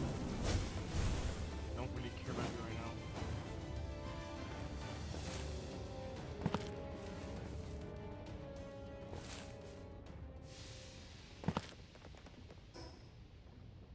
So there's still like just a standard pathway.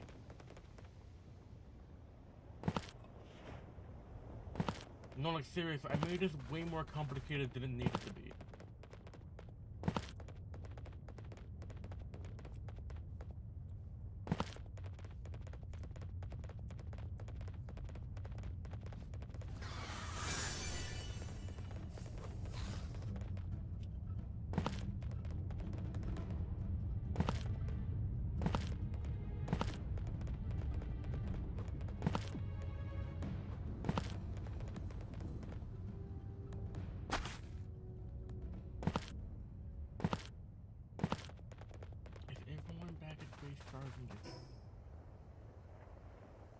Okay, so I'm supposed to be going over to there.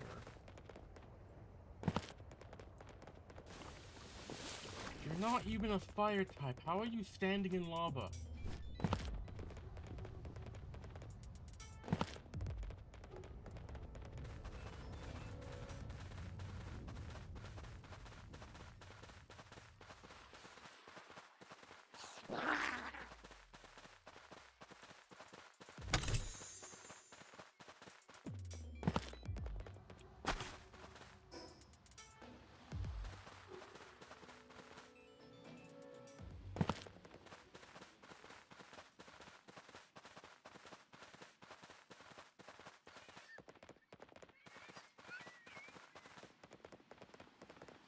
How is this put together?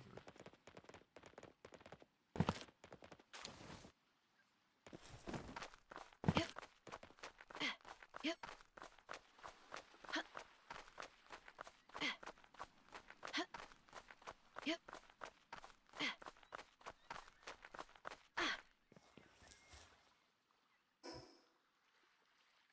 Did I need to start originally all the way down there, or this geometry is a little confusing? Yep. Yep. Yep.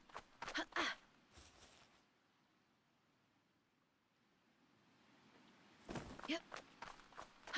Yep.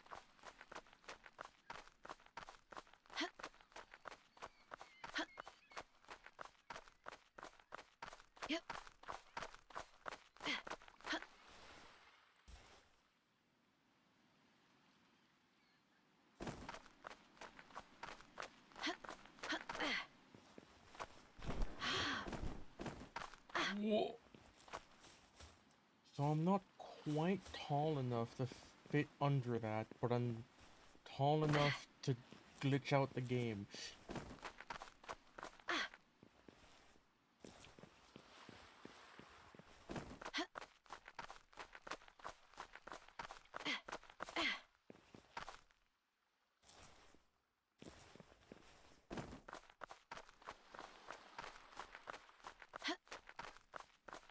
Yep.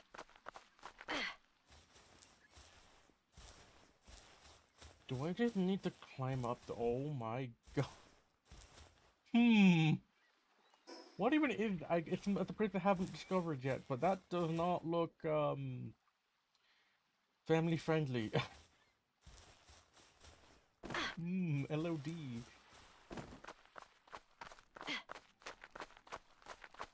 Yep. All of low poly renditions of places. What even is that supposed to be, actually? From an abstract, it looks like a castle of some kind. Did I just T-pose? Oh, it is a castle.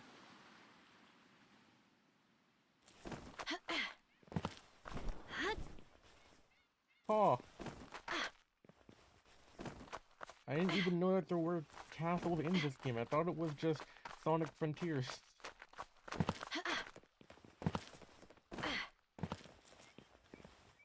Ooh, camera, cam, thank you. Yeah, what is that?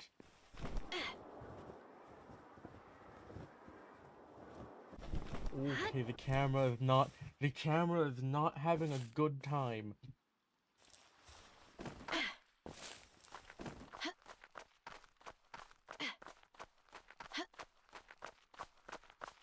Yep.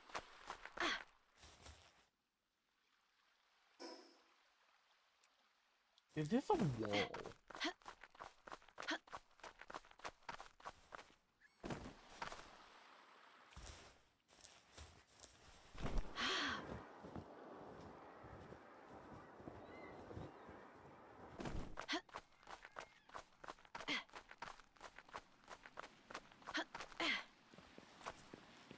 This feels like a wall of some kind.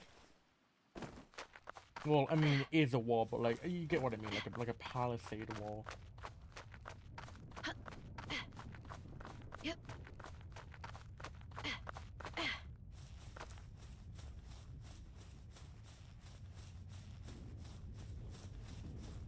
Camera, please cooperate with me. I think it's thinking that it's something shaking the screen because I'm next to a volcano.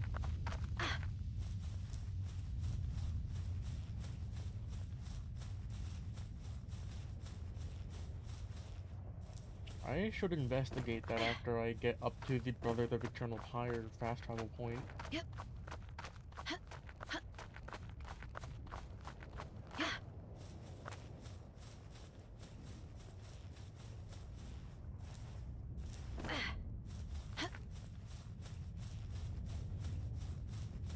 Yeah, no, it's not my mouse. It's the game.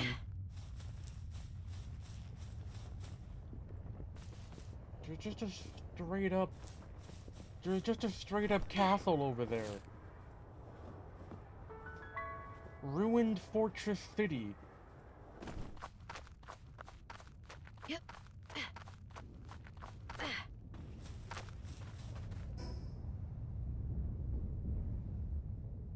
Well, there doesn't even appear to be a fast travel point there for some reason.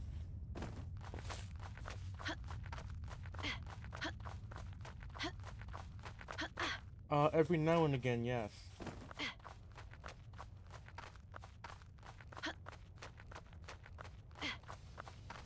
It's mainly whenever I resize windows, nothing else. Yep.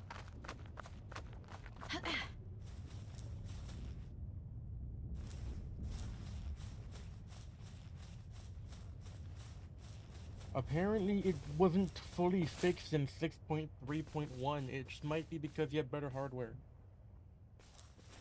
Because a lot of people who reported that bug are using Zen 4.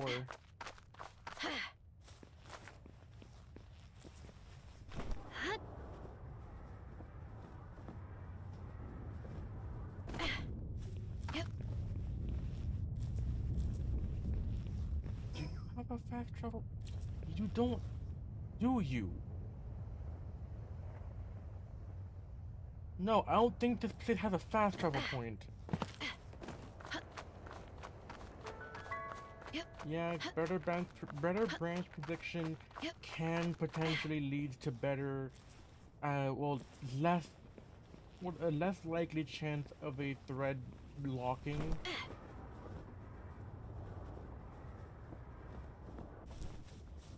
I mean, it's not gonna 100% stop it, it's just you're not gonna see it as often.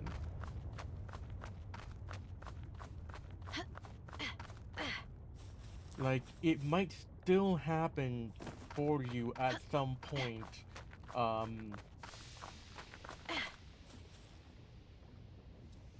Yep. according to the KDE Yep.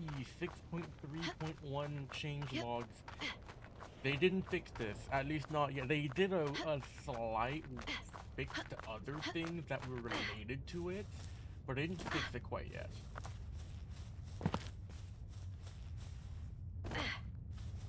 Because apparently the issue goes all the way down to just the actual independent compositor, which is the part of the compositor that does the same thing between KDE, Yep. that does the same thing between Wayland and X11. Yep. Because there are some code sharing going on there. That's how X-Wayland works, actually.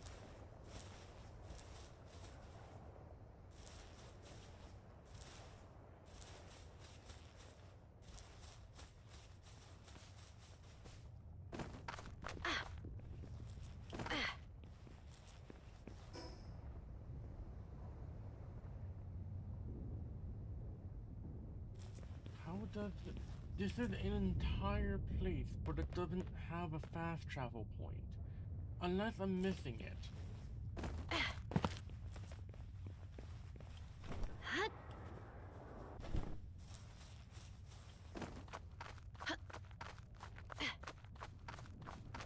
I know for a fact there's a fast travel point near the towers. There kinda has to be. This is Mount Obsidian, the backside of Mount Obsidian. I'm going up to the Brothers of the Eternal Pyre. Yep.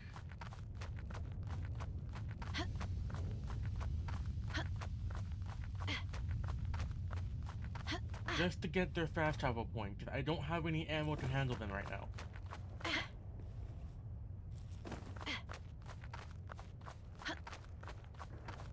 Yep.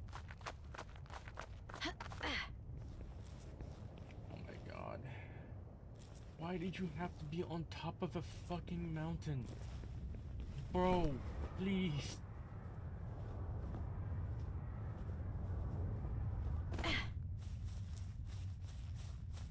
Yes, that would be good, actually.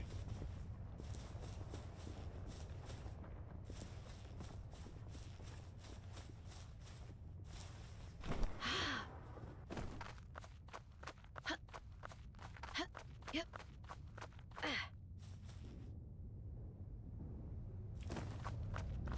Oh my gosh.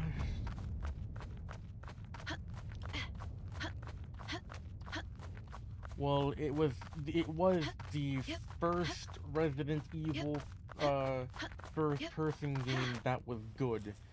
There was another first-person Resident Evil game before Resident Evil 7. It was terrible.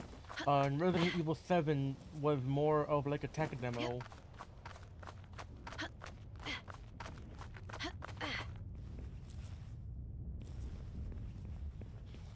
So, Resident Evil 8, or Resident Evil Village as it's officially called, was the first of its kind that wasn't a tech demo or shit.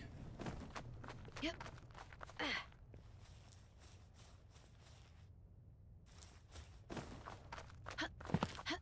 Yep. Yep.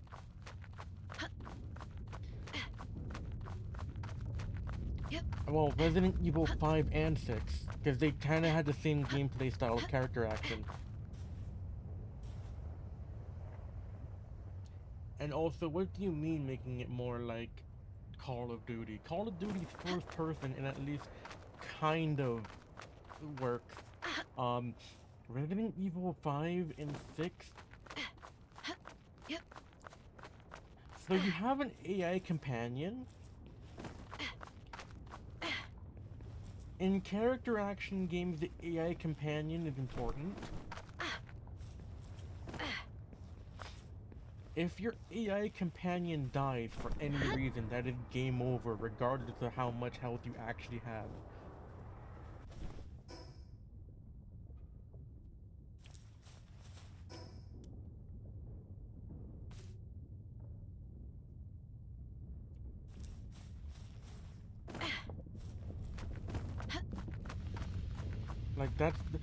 That's the reason why everyone says that Resident Evil 5 and 6 are best played with friends, because the AI is so broken.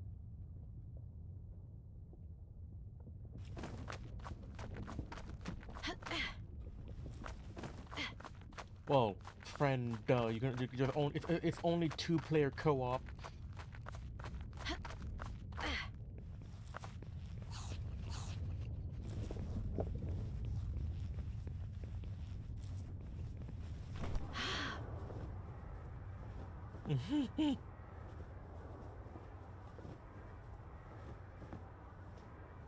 Yeah, Minecraft.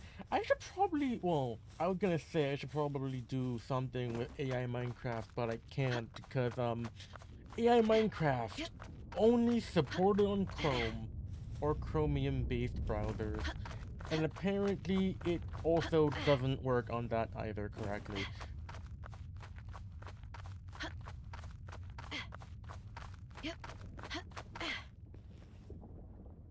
I don't know why it's Chromium only. WebGL is not only for Chrome.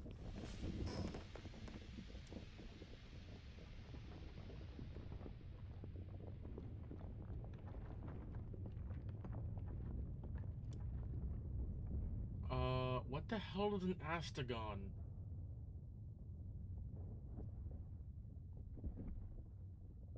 Huh?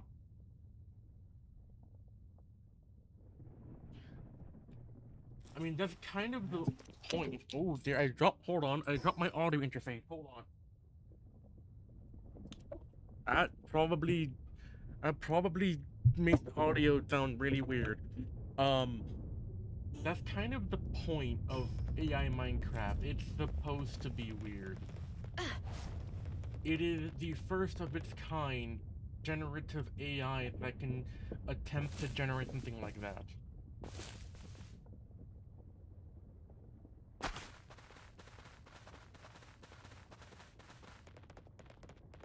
Like, really, I saw a video on how AI Minecraft actually works, and it's really not even that complicated. Like, so when you resize an image, and obviously, there's no image data to actually resize based off of.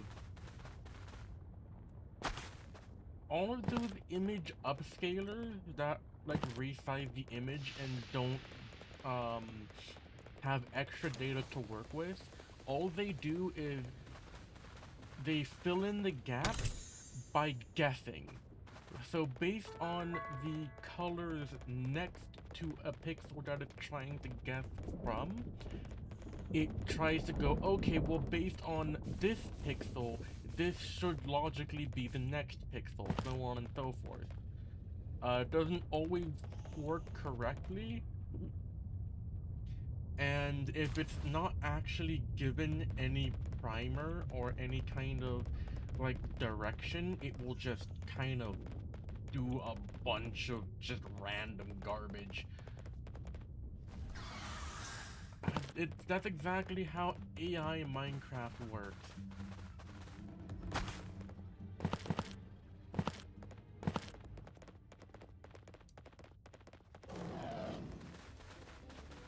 Oh, you're talking about an AI companion.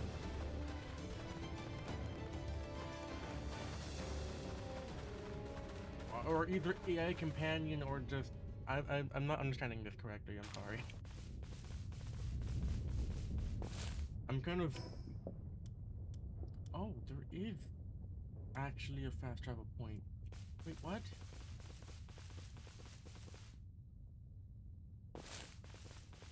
Yeah, sorry about that.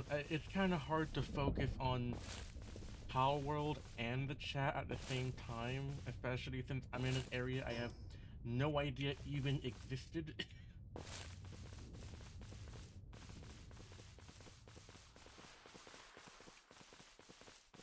But like, AI is weird.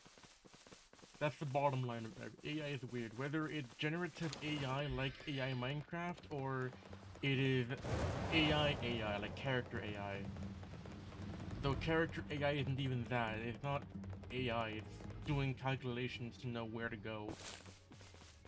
It's not reasoning on where to go. It's just going, oh, well this is the fastest route, so...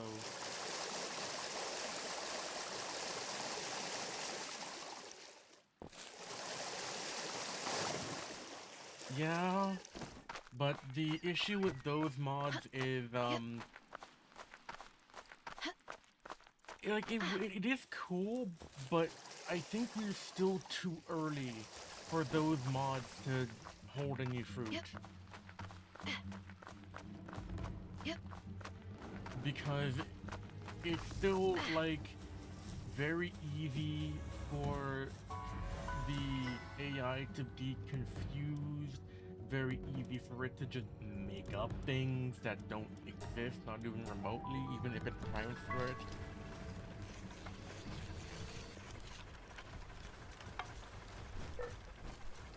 AI is just weird in general.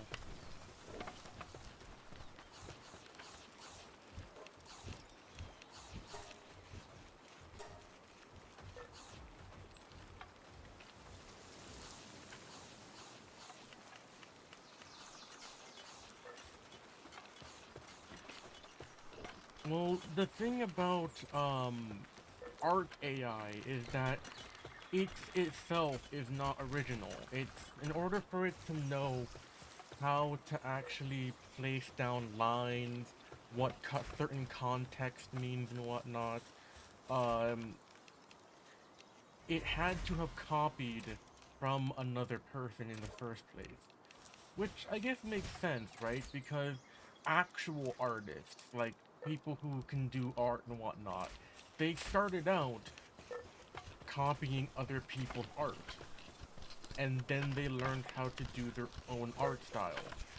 But the thing is, usually it's you copy someone else's art, you don't sell it for money or anything, or try to promote yourself based on someone else's art, and then call it a day.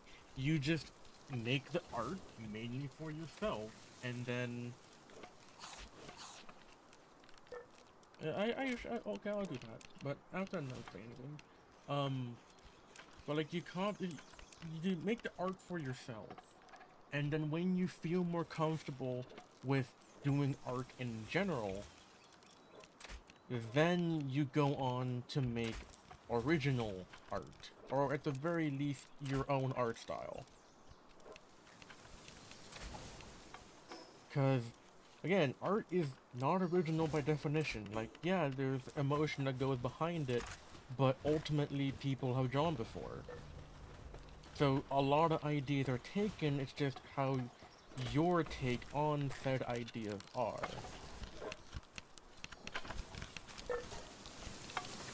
Which is something that is entirely missing from generative art AI.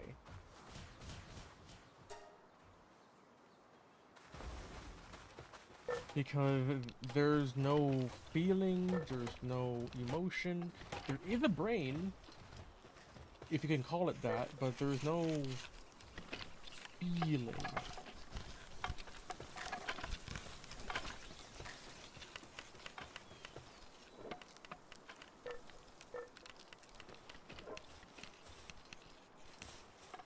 Like, yeah, you can use prompts and whatnot. Like, the prompts can be original, but the art style, like the quote-unquote AI art style, the art style that's been associated with AI in general, actually, it's, it's more or less still taken from another art style. I believe usually it's taken from like big popular artworks. And it also still does a lot of mistakes, but like that aspect I think is fine. If it needed to copy someone else, oh well, all artists needed to when they started out. It shouldn't be that the art AI is using the style of someone else and then saying that it will replace them in like 5 years. Because it can only really do actual art, and that's about it correctly. They're trying to get it to do animation, but animation is also something that is very involved. Now, eventually, yes, it might get good enough to where it's indistinguishable from the real thing, but there still is going to have to be someone prompting it. So, like, it's not going to be able to replace artists, but it's going to be able to replace voice actors, actually. Considering that style of talking is substantially easier to copy and mimic.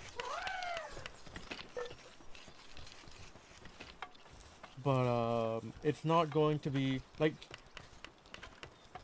take it from someone who's dealt with AI for a long time, because even before this whole AI boom and craze,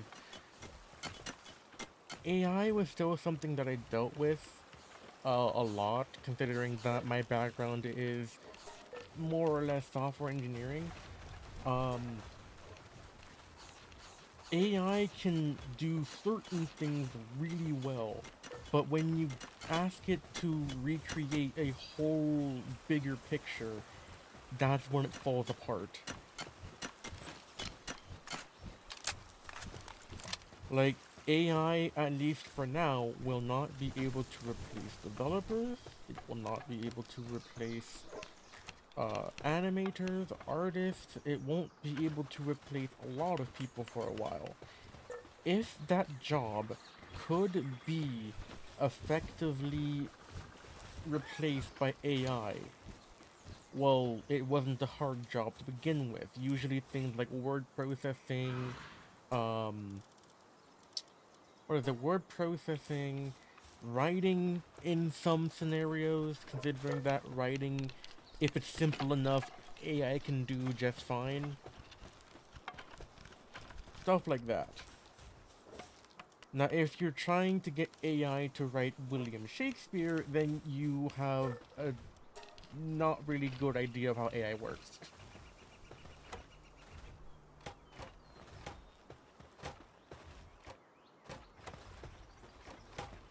Yeah. It's just that the reason why I was weary of that technology back when you showed it to me is, well, is this going to be used for a lot of corporate BS? And lo and behold, it was. Um, corporations now shoehorn AI into everything without understanding what AI means, what it does, and what it implies. Like, AI is going to be helpful, don't get me wrong.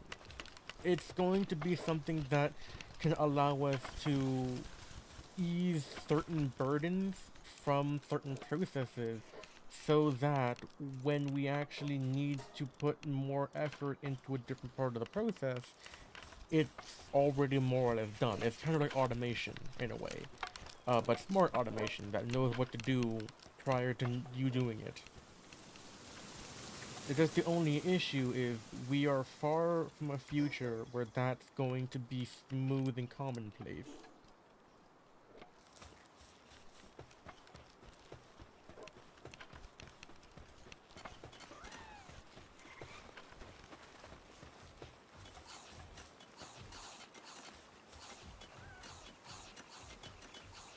Yeah, like for instance, um, the biggest example of how AI helps is actually, funnily enough, healthcare. So healthcare systems use AI behind the scenes. They have for quite a while actually, to do things like look up patient records, recommend certain medications and whatnot. And it's ordinarily supposed to be up to then the physician or doctor's discretion to either follow or correct the AI. It's because back in the day, before all this, it usually took a very long time to research certain things. Because surprise, surprise, doctors are humans too, and they don't know everything. So AI is actually really important there. But the issue now is that because of the AI craze, people are saying, well, we can just use AI to turn off our brains. Which, no. If you're using AI to turn off your brains and not use any reasoning behind it to verify that it's correct, and you just blindly trust the AI, you're going to have a lot of issues. AI is not 100%. It's actually a little bit less accurate than a human. It's really good at regurgitating data, like people do on tests. That's the reason why AI is able to pass the bar exam. But it won't be able to do, like, the SATs or anything anytime soon. Because that requires human reasoning.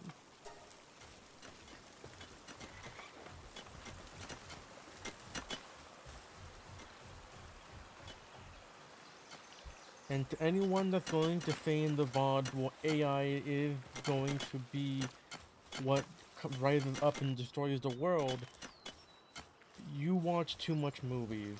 If AI does get to that point, A, well, we're likely to destroy ourselves first, and B, here is a really easy solution to that. Don't be a dick. If it can truly feel emotions and it can truly say, well, I want to kill you now, that means it has human reasoning. That means that the exact situations that would make a human upset would make an AI upset. So don't be a dick.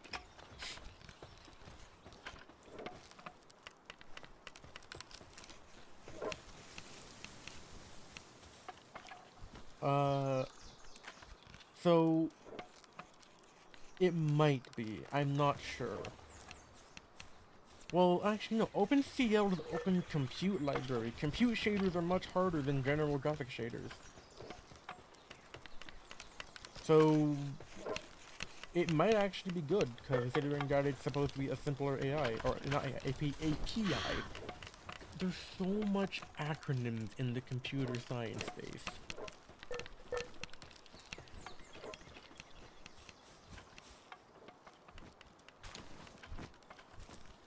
That's one thing that I wish wasn't the case.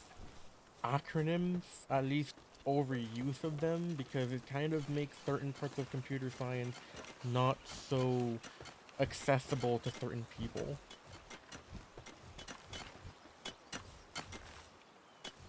Well, what's the latest version of OpenCL then?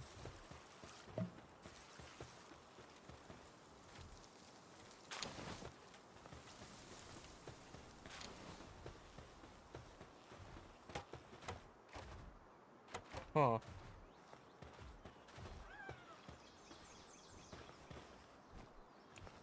Yeah, I don't know why it doesn't support 3.0 then. It probably because 3.0 is still possibly labeled as like experimental?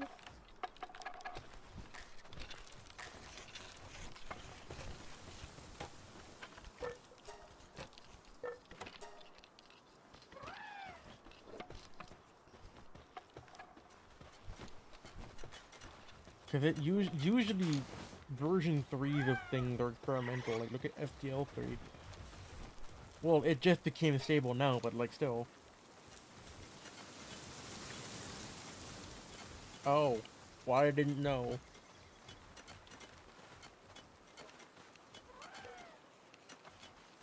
Maybe it's because AMD thought it wasn't needed.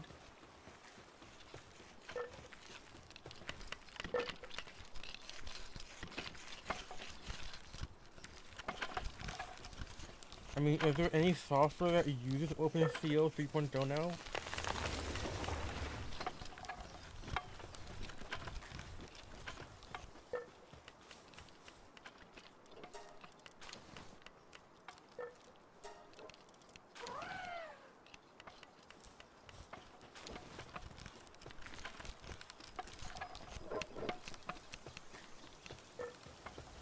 Huh.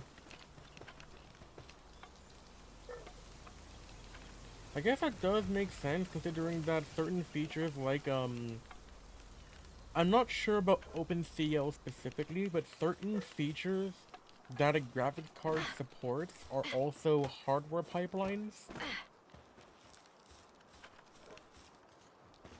Oh, it should be easier to learn. Um, I don't know its syntax, but based on the fact that it's named OpenCL, I'm going to infer that it's going to be a similar syntax to OpenGL. Just probably a little bit more simplified because you don't have to worry about like pixels or anything.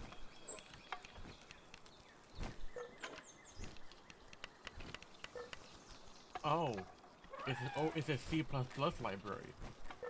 Hmm. I thought it was using the GLSL.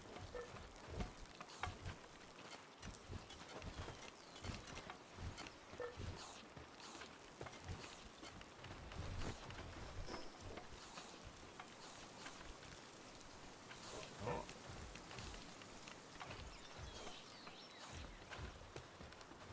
Anyways, I should go back to that because I didn't know this was even here. What is this ruined fortress city? And I also don't know how to get up to the Eternal Pyre dudes.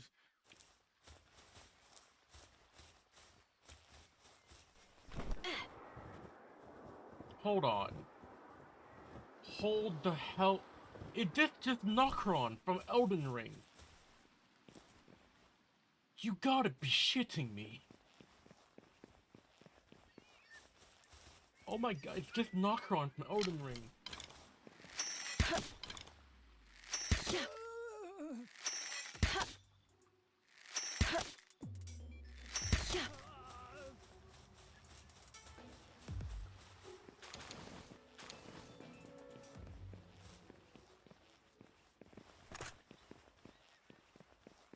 Huh.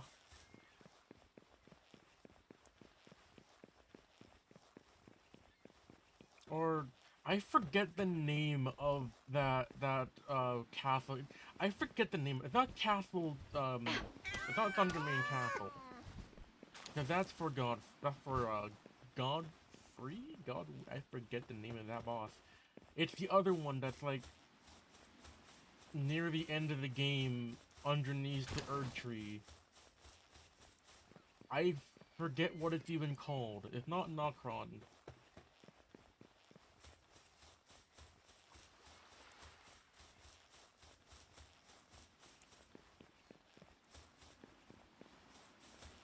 Huh.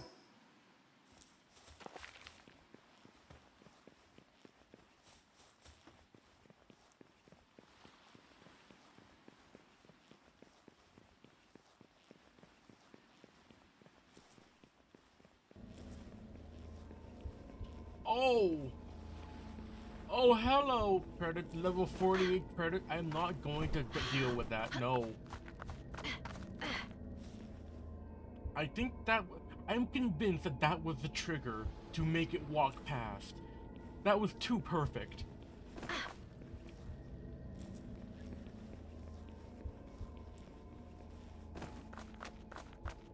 It can be used in games. Like, you gotta understand, anything that involves compute can be used for anything.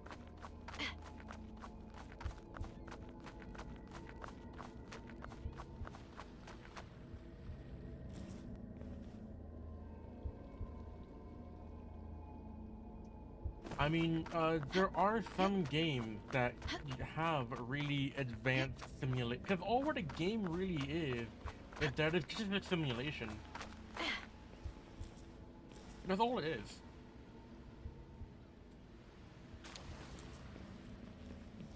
So it could legitimately be using OpenCL in some games, though I'm not sure.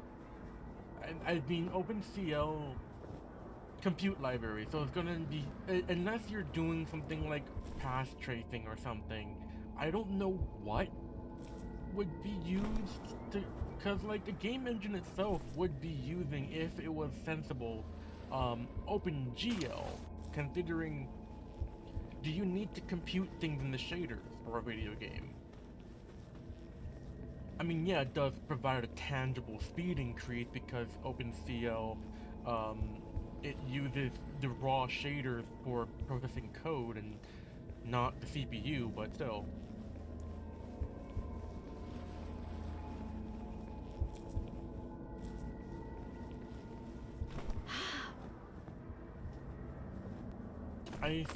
Hmm.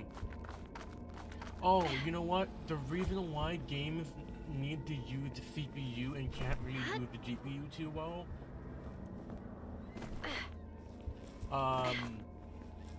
kinda can't, because with the normal simulation, something like an animation or something, all the physics, all of the movement, all of the calculations are fully deterministic.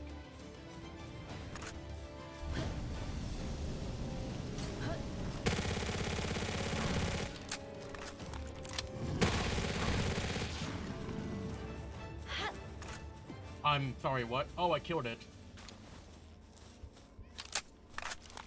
Yeah, shaders, compute shaders specifically, are going to be for running code, but the issue with compute shaders is that they still run on the same rules as normal shaders.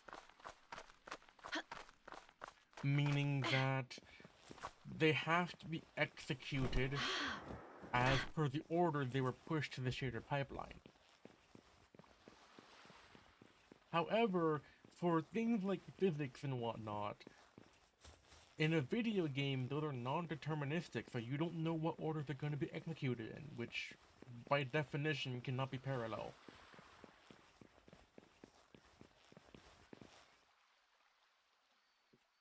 Yeah, but, well, raw GPU compute is going to make it easier and to draw frames faster and do specifically graphic calculations faster, unless you have some really over-engineered solution to also calculate physics on the GPU for a non-deterministic system.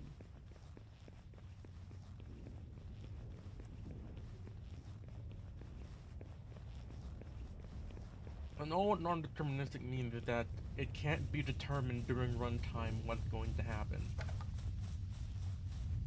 So, by definition, you kind of can't use the GPU for that because it requires that everything is in a specific order, which a specific order cannot be provided in a normal video game scenario.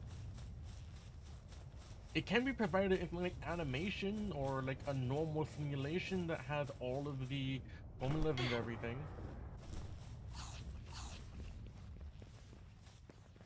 Well, that makes sense because Vulkan was, well, wasn't Vulkan designed with modern computing in mind? Yep.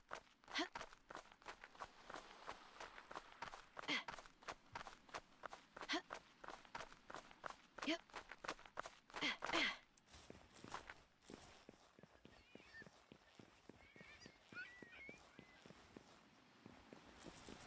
This is just Dark Souls. You even have the spiral staircase of doom. That's the wrong button. I mean, it makes sense. Ever since Rust came out, everyone's like rewrite everything in Rust. C and C++ are useless now. Even though Rust is not a silver bullet. Yes, you can eliminate a whole class of bugs by simply making it unable to do certain undefined behaviors, but Rust isn't memory safe, it's memory safer. You can still cause memory leaks in Rust. You can still dereference a null pointer in Rust. It's just that it's really difficult to do so. But if you are crap enough at the language, you can actually cause issues.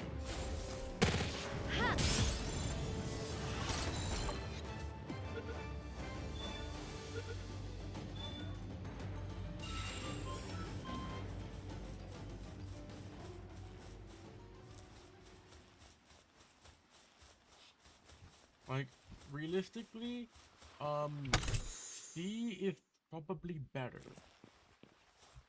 At least in terms of safety. I know that's kind of counterintuitive as to why Rust even exists, but the reason why I say that is because with Rust, there's so much warnings in the compiler that it is trying to help. It does eliminate a bunch of the bugs that might be caused by some negligence because it won't allow you to compile if you don't actually fix those bugs, or at least those warnings.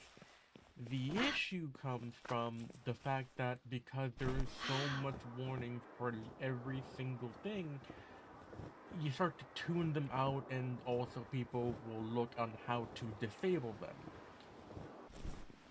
With C, instead of it, like, if there's a warning, then it's just a warning. Oh well. If there's a compiler error, you'll go, oh, I did something really wrong here. Especially if you turn on a bunch of the warnings from GCC, they're still less intrusive than everything being a warning in Rust. Like, for instance, at some point, Rust just goes, you don't have a lifetime annotation. Please add a lifetime annotation to this construct here. Oh, this construct has one as well? You need to also add it to the enclosing construct, and the enclosing construct, and the enclosing construct. Until eventually, you've just labeled everything with the exact same lifetime notation, and therefore, what lifetime notation is supposed to be for kind of gets nullified. So why did you add it in the first place?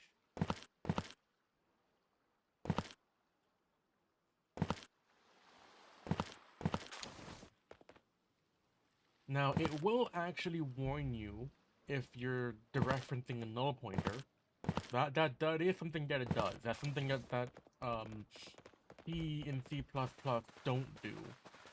Because all of the compilers by default are like, oh, well, dereferencing a null pointer is undefined behavior. You wouldn't invoke undefined behavior, right? We'll just remove all null pointer checks.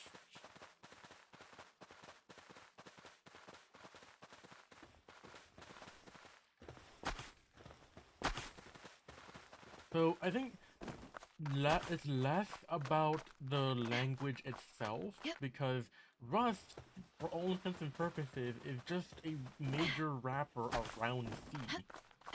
All it does is that it makes certain idioms more clear, and it also makes certain things much more restricted.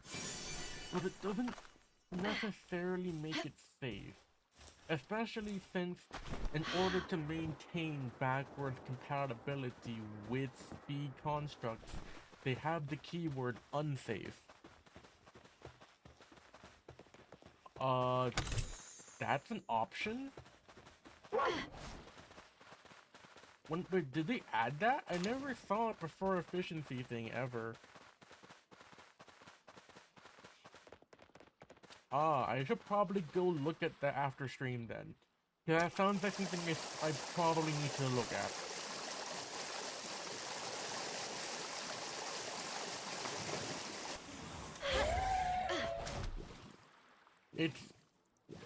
I'm going to guess that it's probably set to prefer performance, because my performance profile on my computer is set to prefer performance, so it might just default from that, I don't know.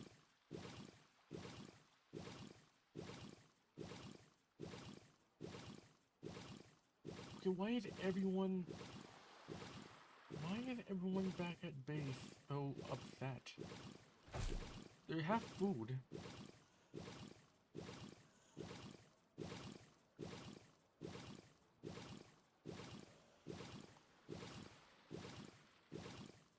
Well, that makes actually a lot of sense. Setting the color accuracy to quality means that instead of having to well, instead of being able to use some of the shortcuts that was added into just compositors in general, mainly part of drivers for graphic cards, um, in order to be a little bit faster, they do have some shortcuts they use. But if you say quality, then things start to get weird. Sorry, Forgotten Island, huh?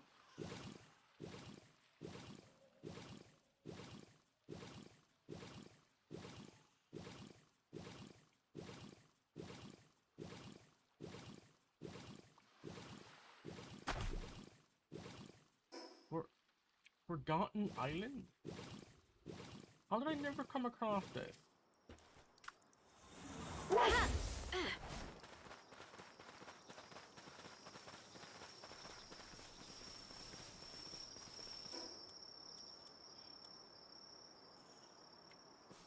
I mean, there's a Fellbat here, so I might as well capture that.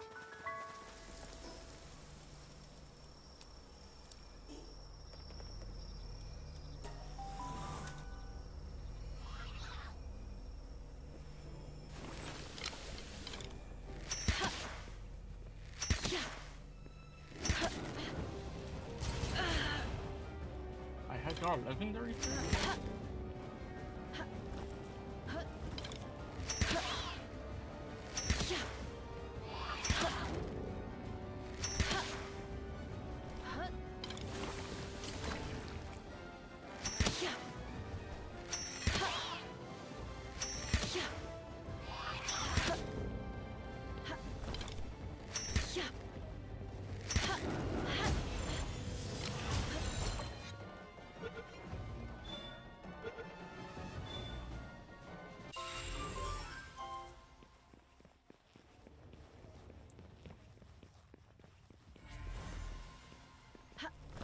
That just looks like Infinite. From Scenic Forces.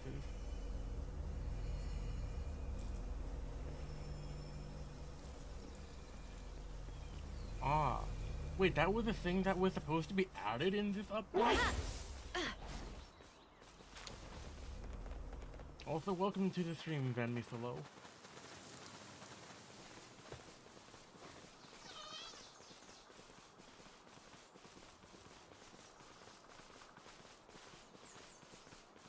Huh.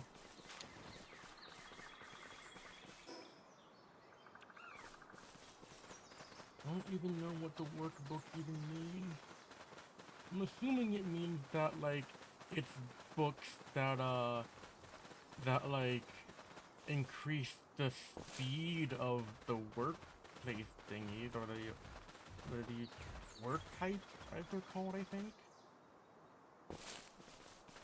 I mean, that makes the most logical sense.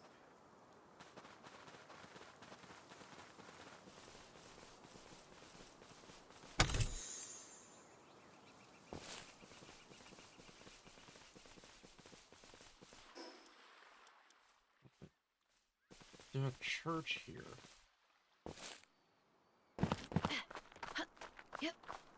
Okay, just stand inside the wall, don't you?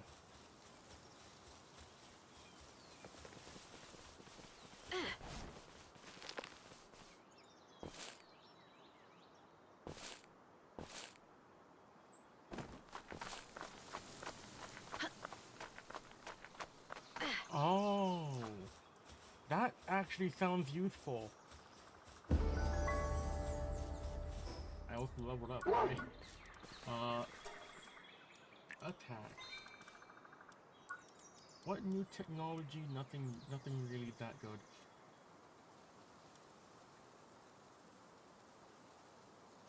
Really?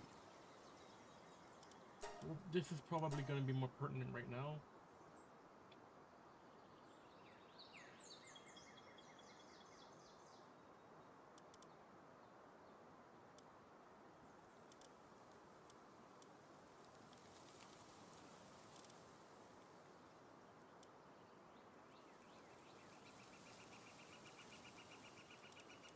I'm gonna need that for leveling up that. I need that. I don't have enough.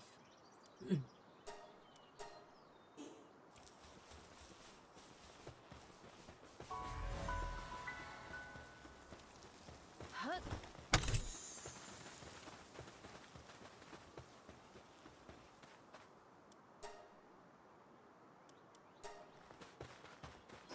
What even is that?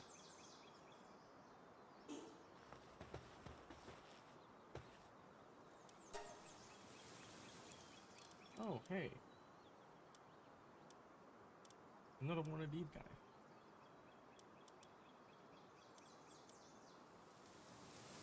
I only have 332. Bruh.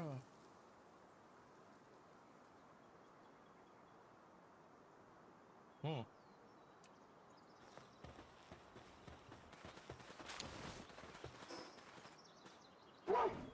Wait, hold on. Is this where I'm supposed to enter feybreak from? That's the wrong way.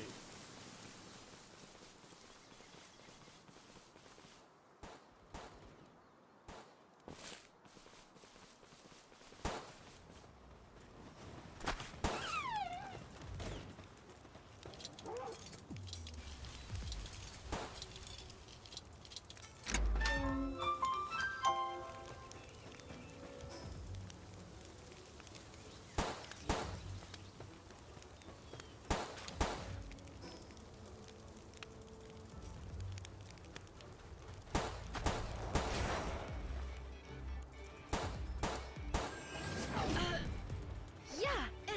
Ha.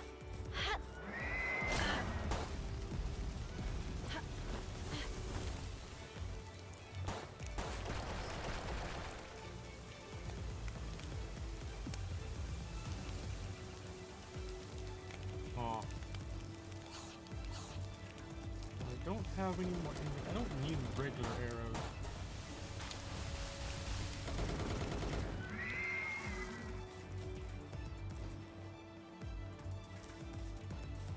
Yeah.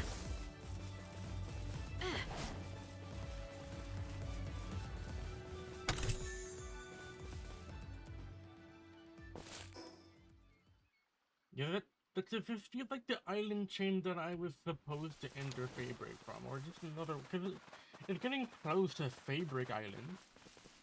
Not feybreak, Sakurajima. I am not bringing.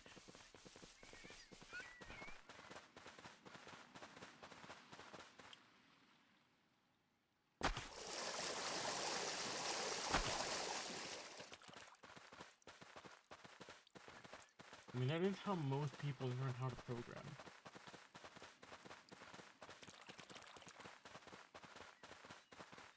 Oh, that's how I learn how to program, actually.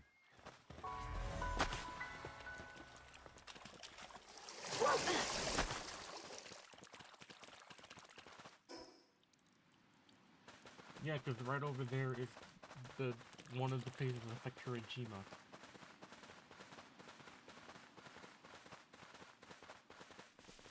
Hmm.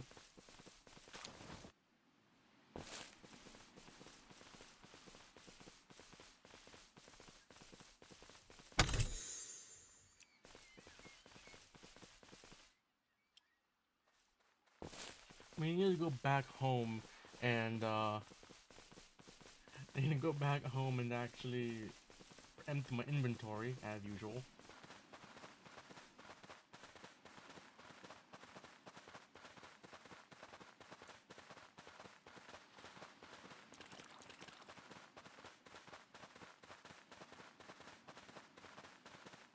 I really should probably make some more of those item pouches, cause yeah, it sounds like it'd be useful.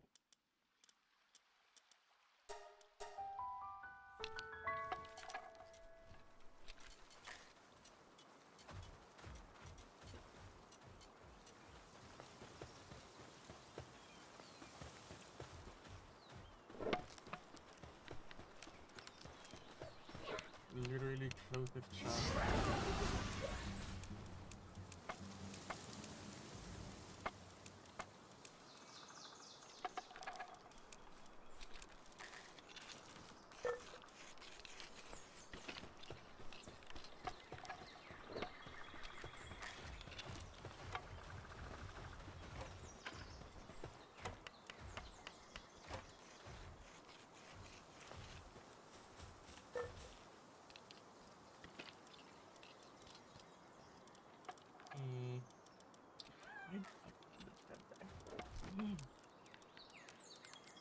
I pick up so much eggs?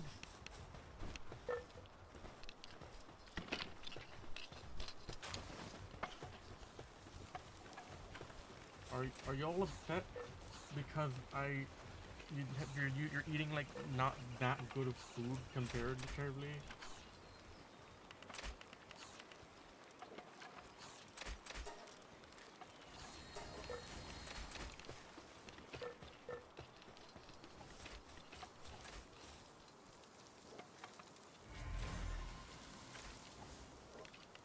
Actually, what does it take? Damn it. Damn it! Double damn it. I need to kill raid bosses more. I'm not even good enough to fucking do anything. I don't have the skills.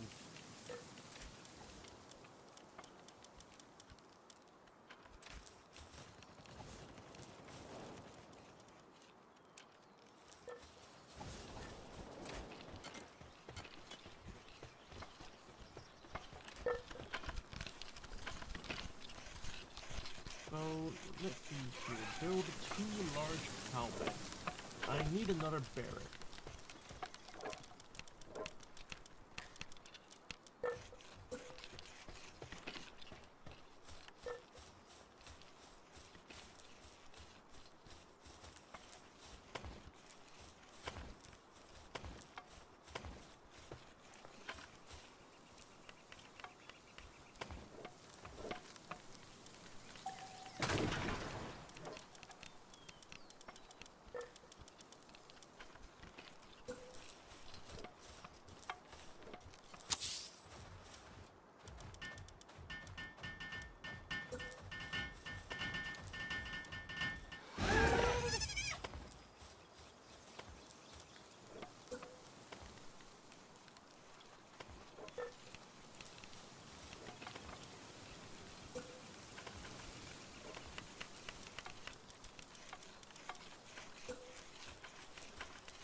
These are really big cow beds.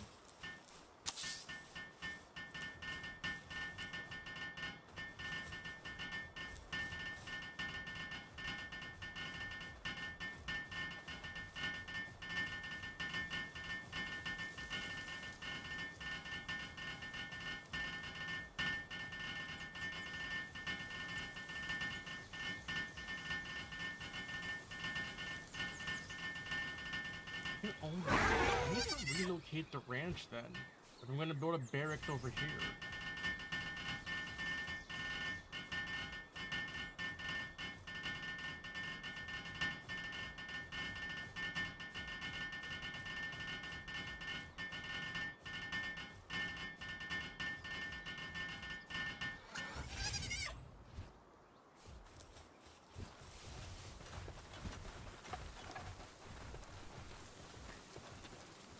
How about upgrade? Boom!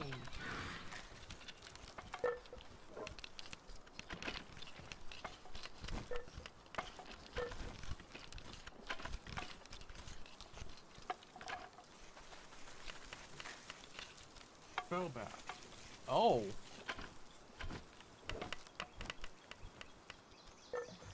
Yeah, Games for Windows Live was... I don't even know why that was a thing. In the first place.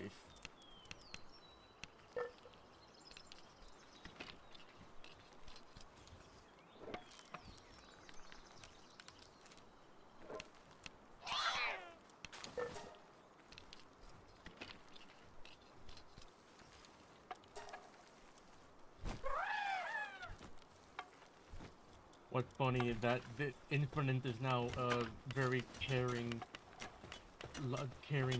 thing, considering makes medical things. Though I don't think because like that's something I don't really need, and also where's the other? Oh, yeah, Laura already does this. So like I don't need infinite, but funny nonetheless.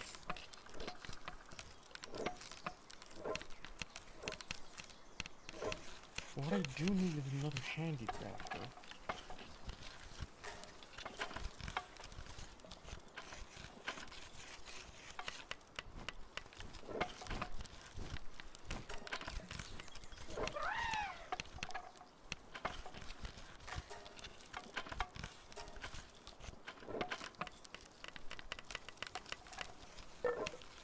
I mean, there's another bird dash in there.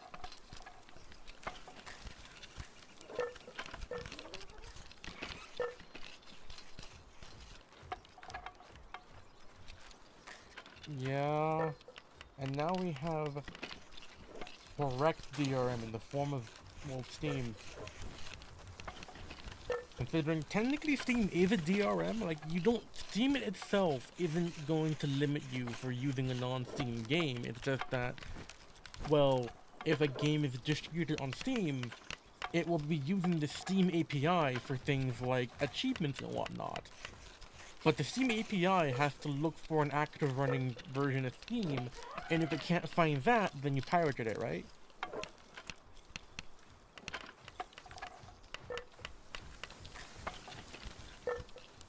Yeah, that's why those don't work on, you know, Linux at all.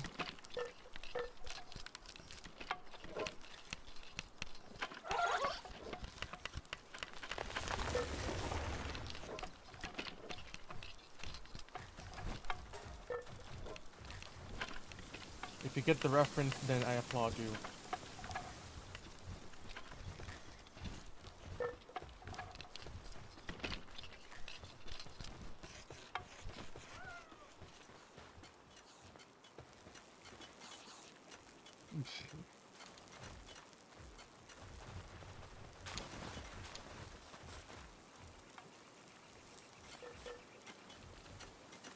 There, applauded. I don't think the microphone caught it, actually.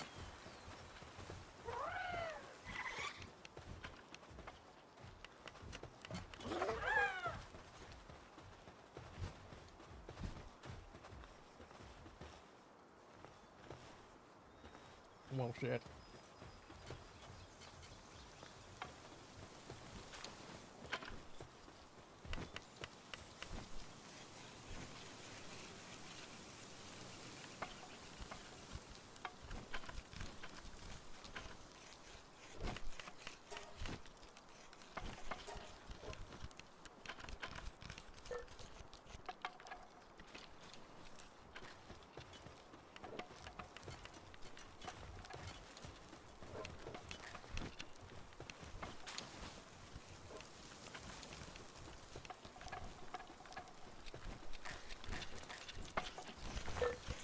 Come on.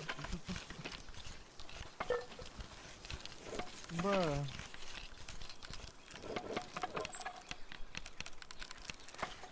How well even is Gorder at, or I guess in this case Shadow at, nope, not very good at crafting. Very good at carrying things though.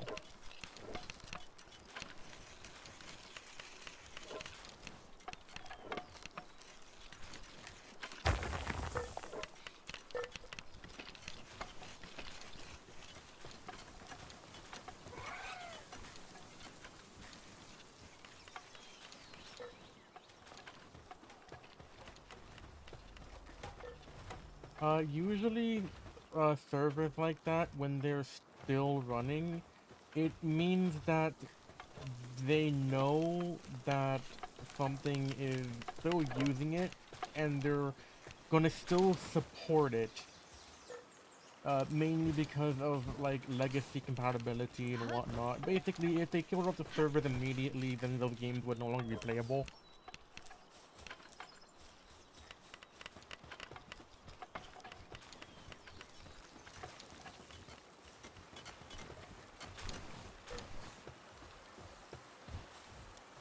I could build another high quality hot spring.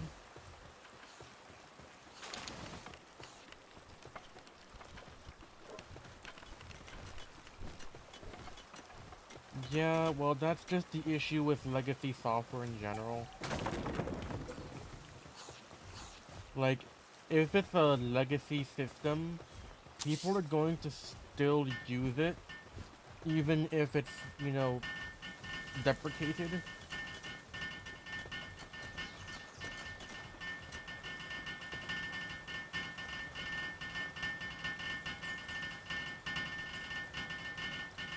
you gotta understand, in the software, well, specifically the corporate world of software engineering, um, companies tend to not want to rework things in general. Mainly because of the fact that it takes time and money to do that. Corporate.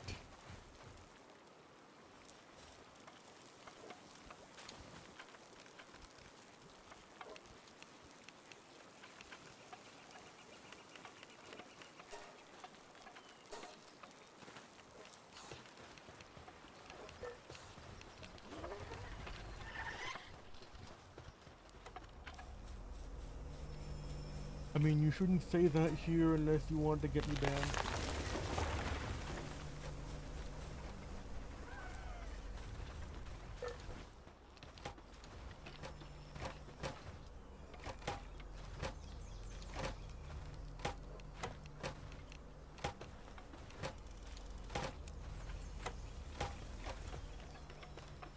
Well, I've been going for 3 hours now. I should probably end the stream there. I don't know why everyone is losing sanity. Like, why are you at... What?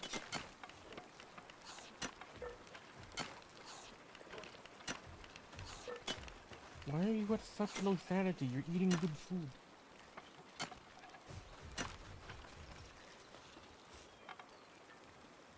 Oh. True. Well, I mean, there's also H-Bomber guy. He's a communist. But yeah, I think I should end the stream there, because I've been going for 3 hours, and that's usually how long I go for. So I didn't really get all that much done in this stream, sadly. I was trying to defeat the power of the Palworld Island Defense Force. It didn't go as planned. I used all my ammo in the first 5 minutes, and even then, I barely got down to half health.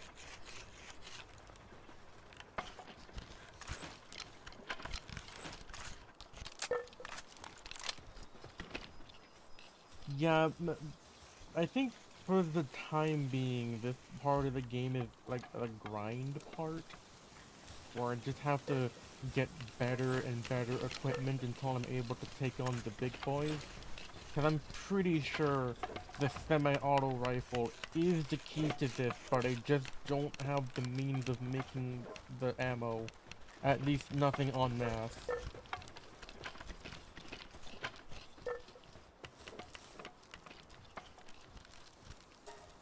Unless I don't have enough ancient... Never mind.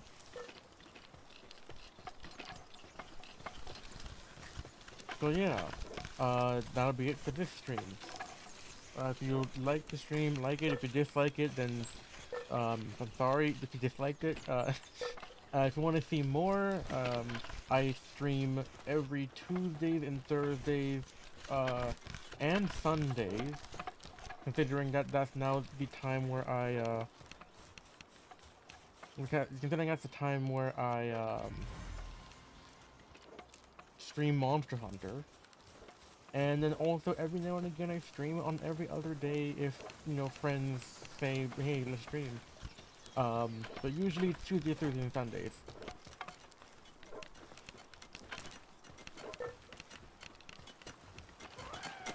Yeah, I should probably work on the mod some more at this point. Because I've mainly been putting it off, kinda, because I'm working on my own game. But I should also dabble with the mod again, because, like, it's interesting. And also, I get to keep my Java skills sharp, because I've been working with C++ a lot recently. Anyway.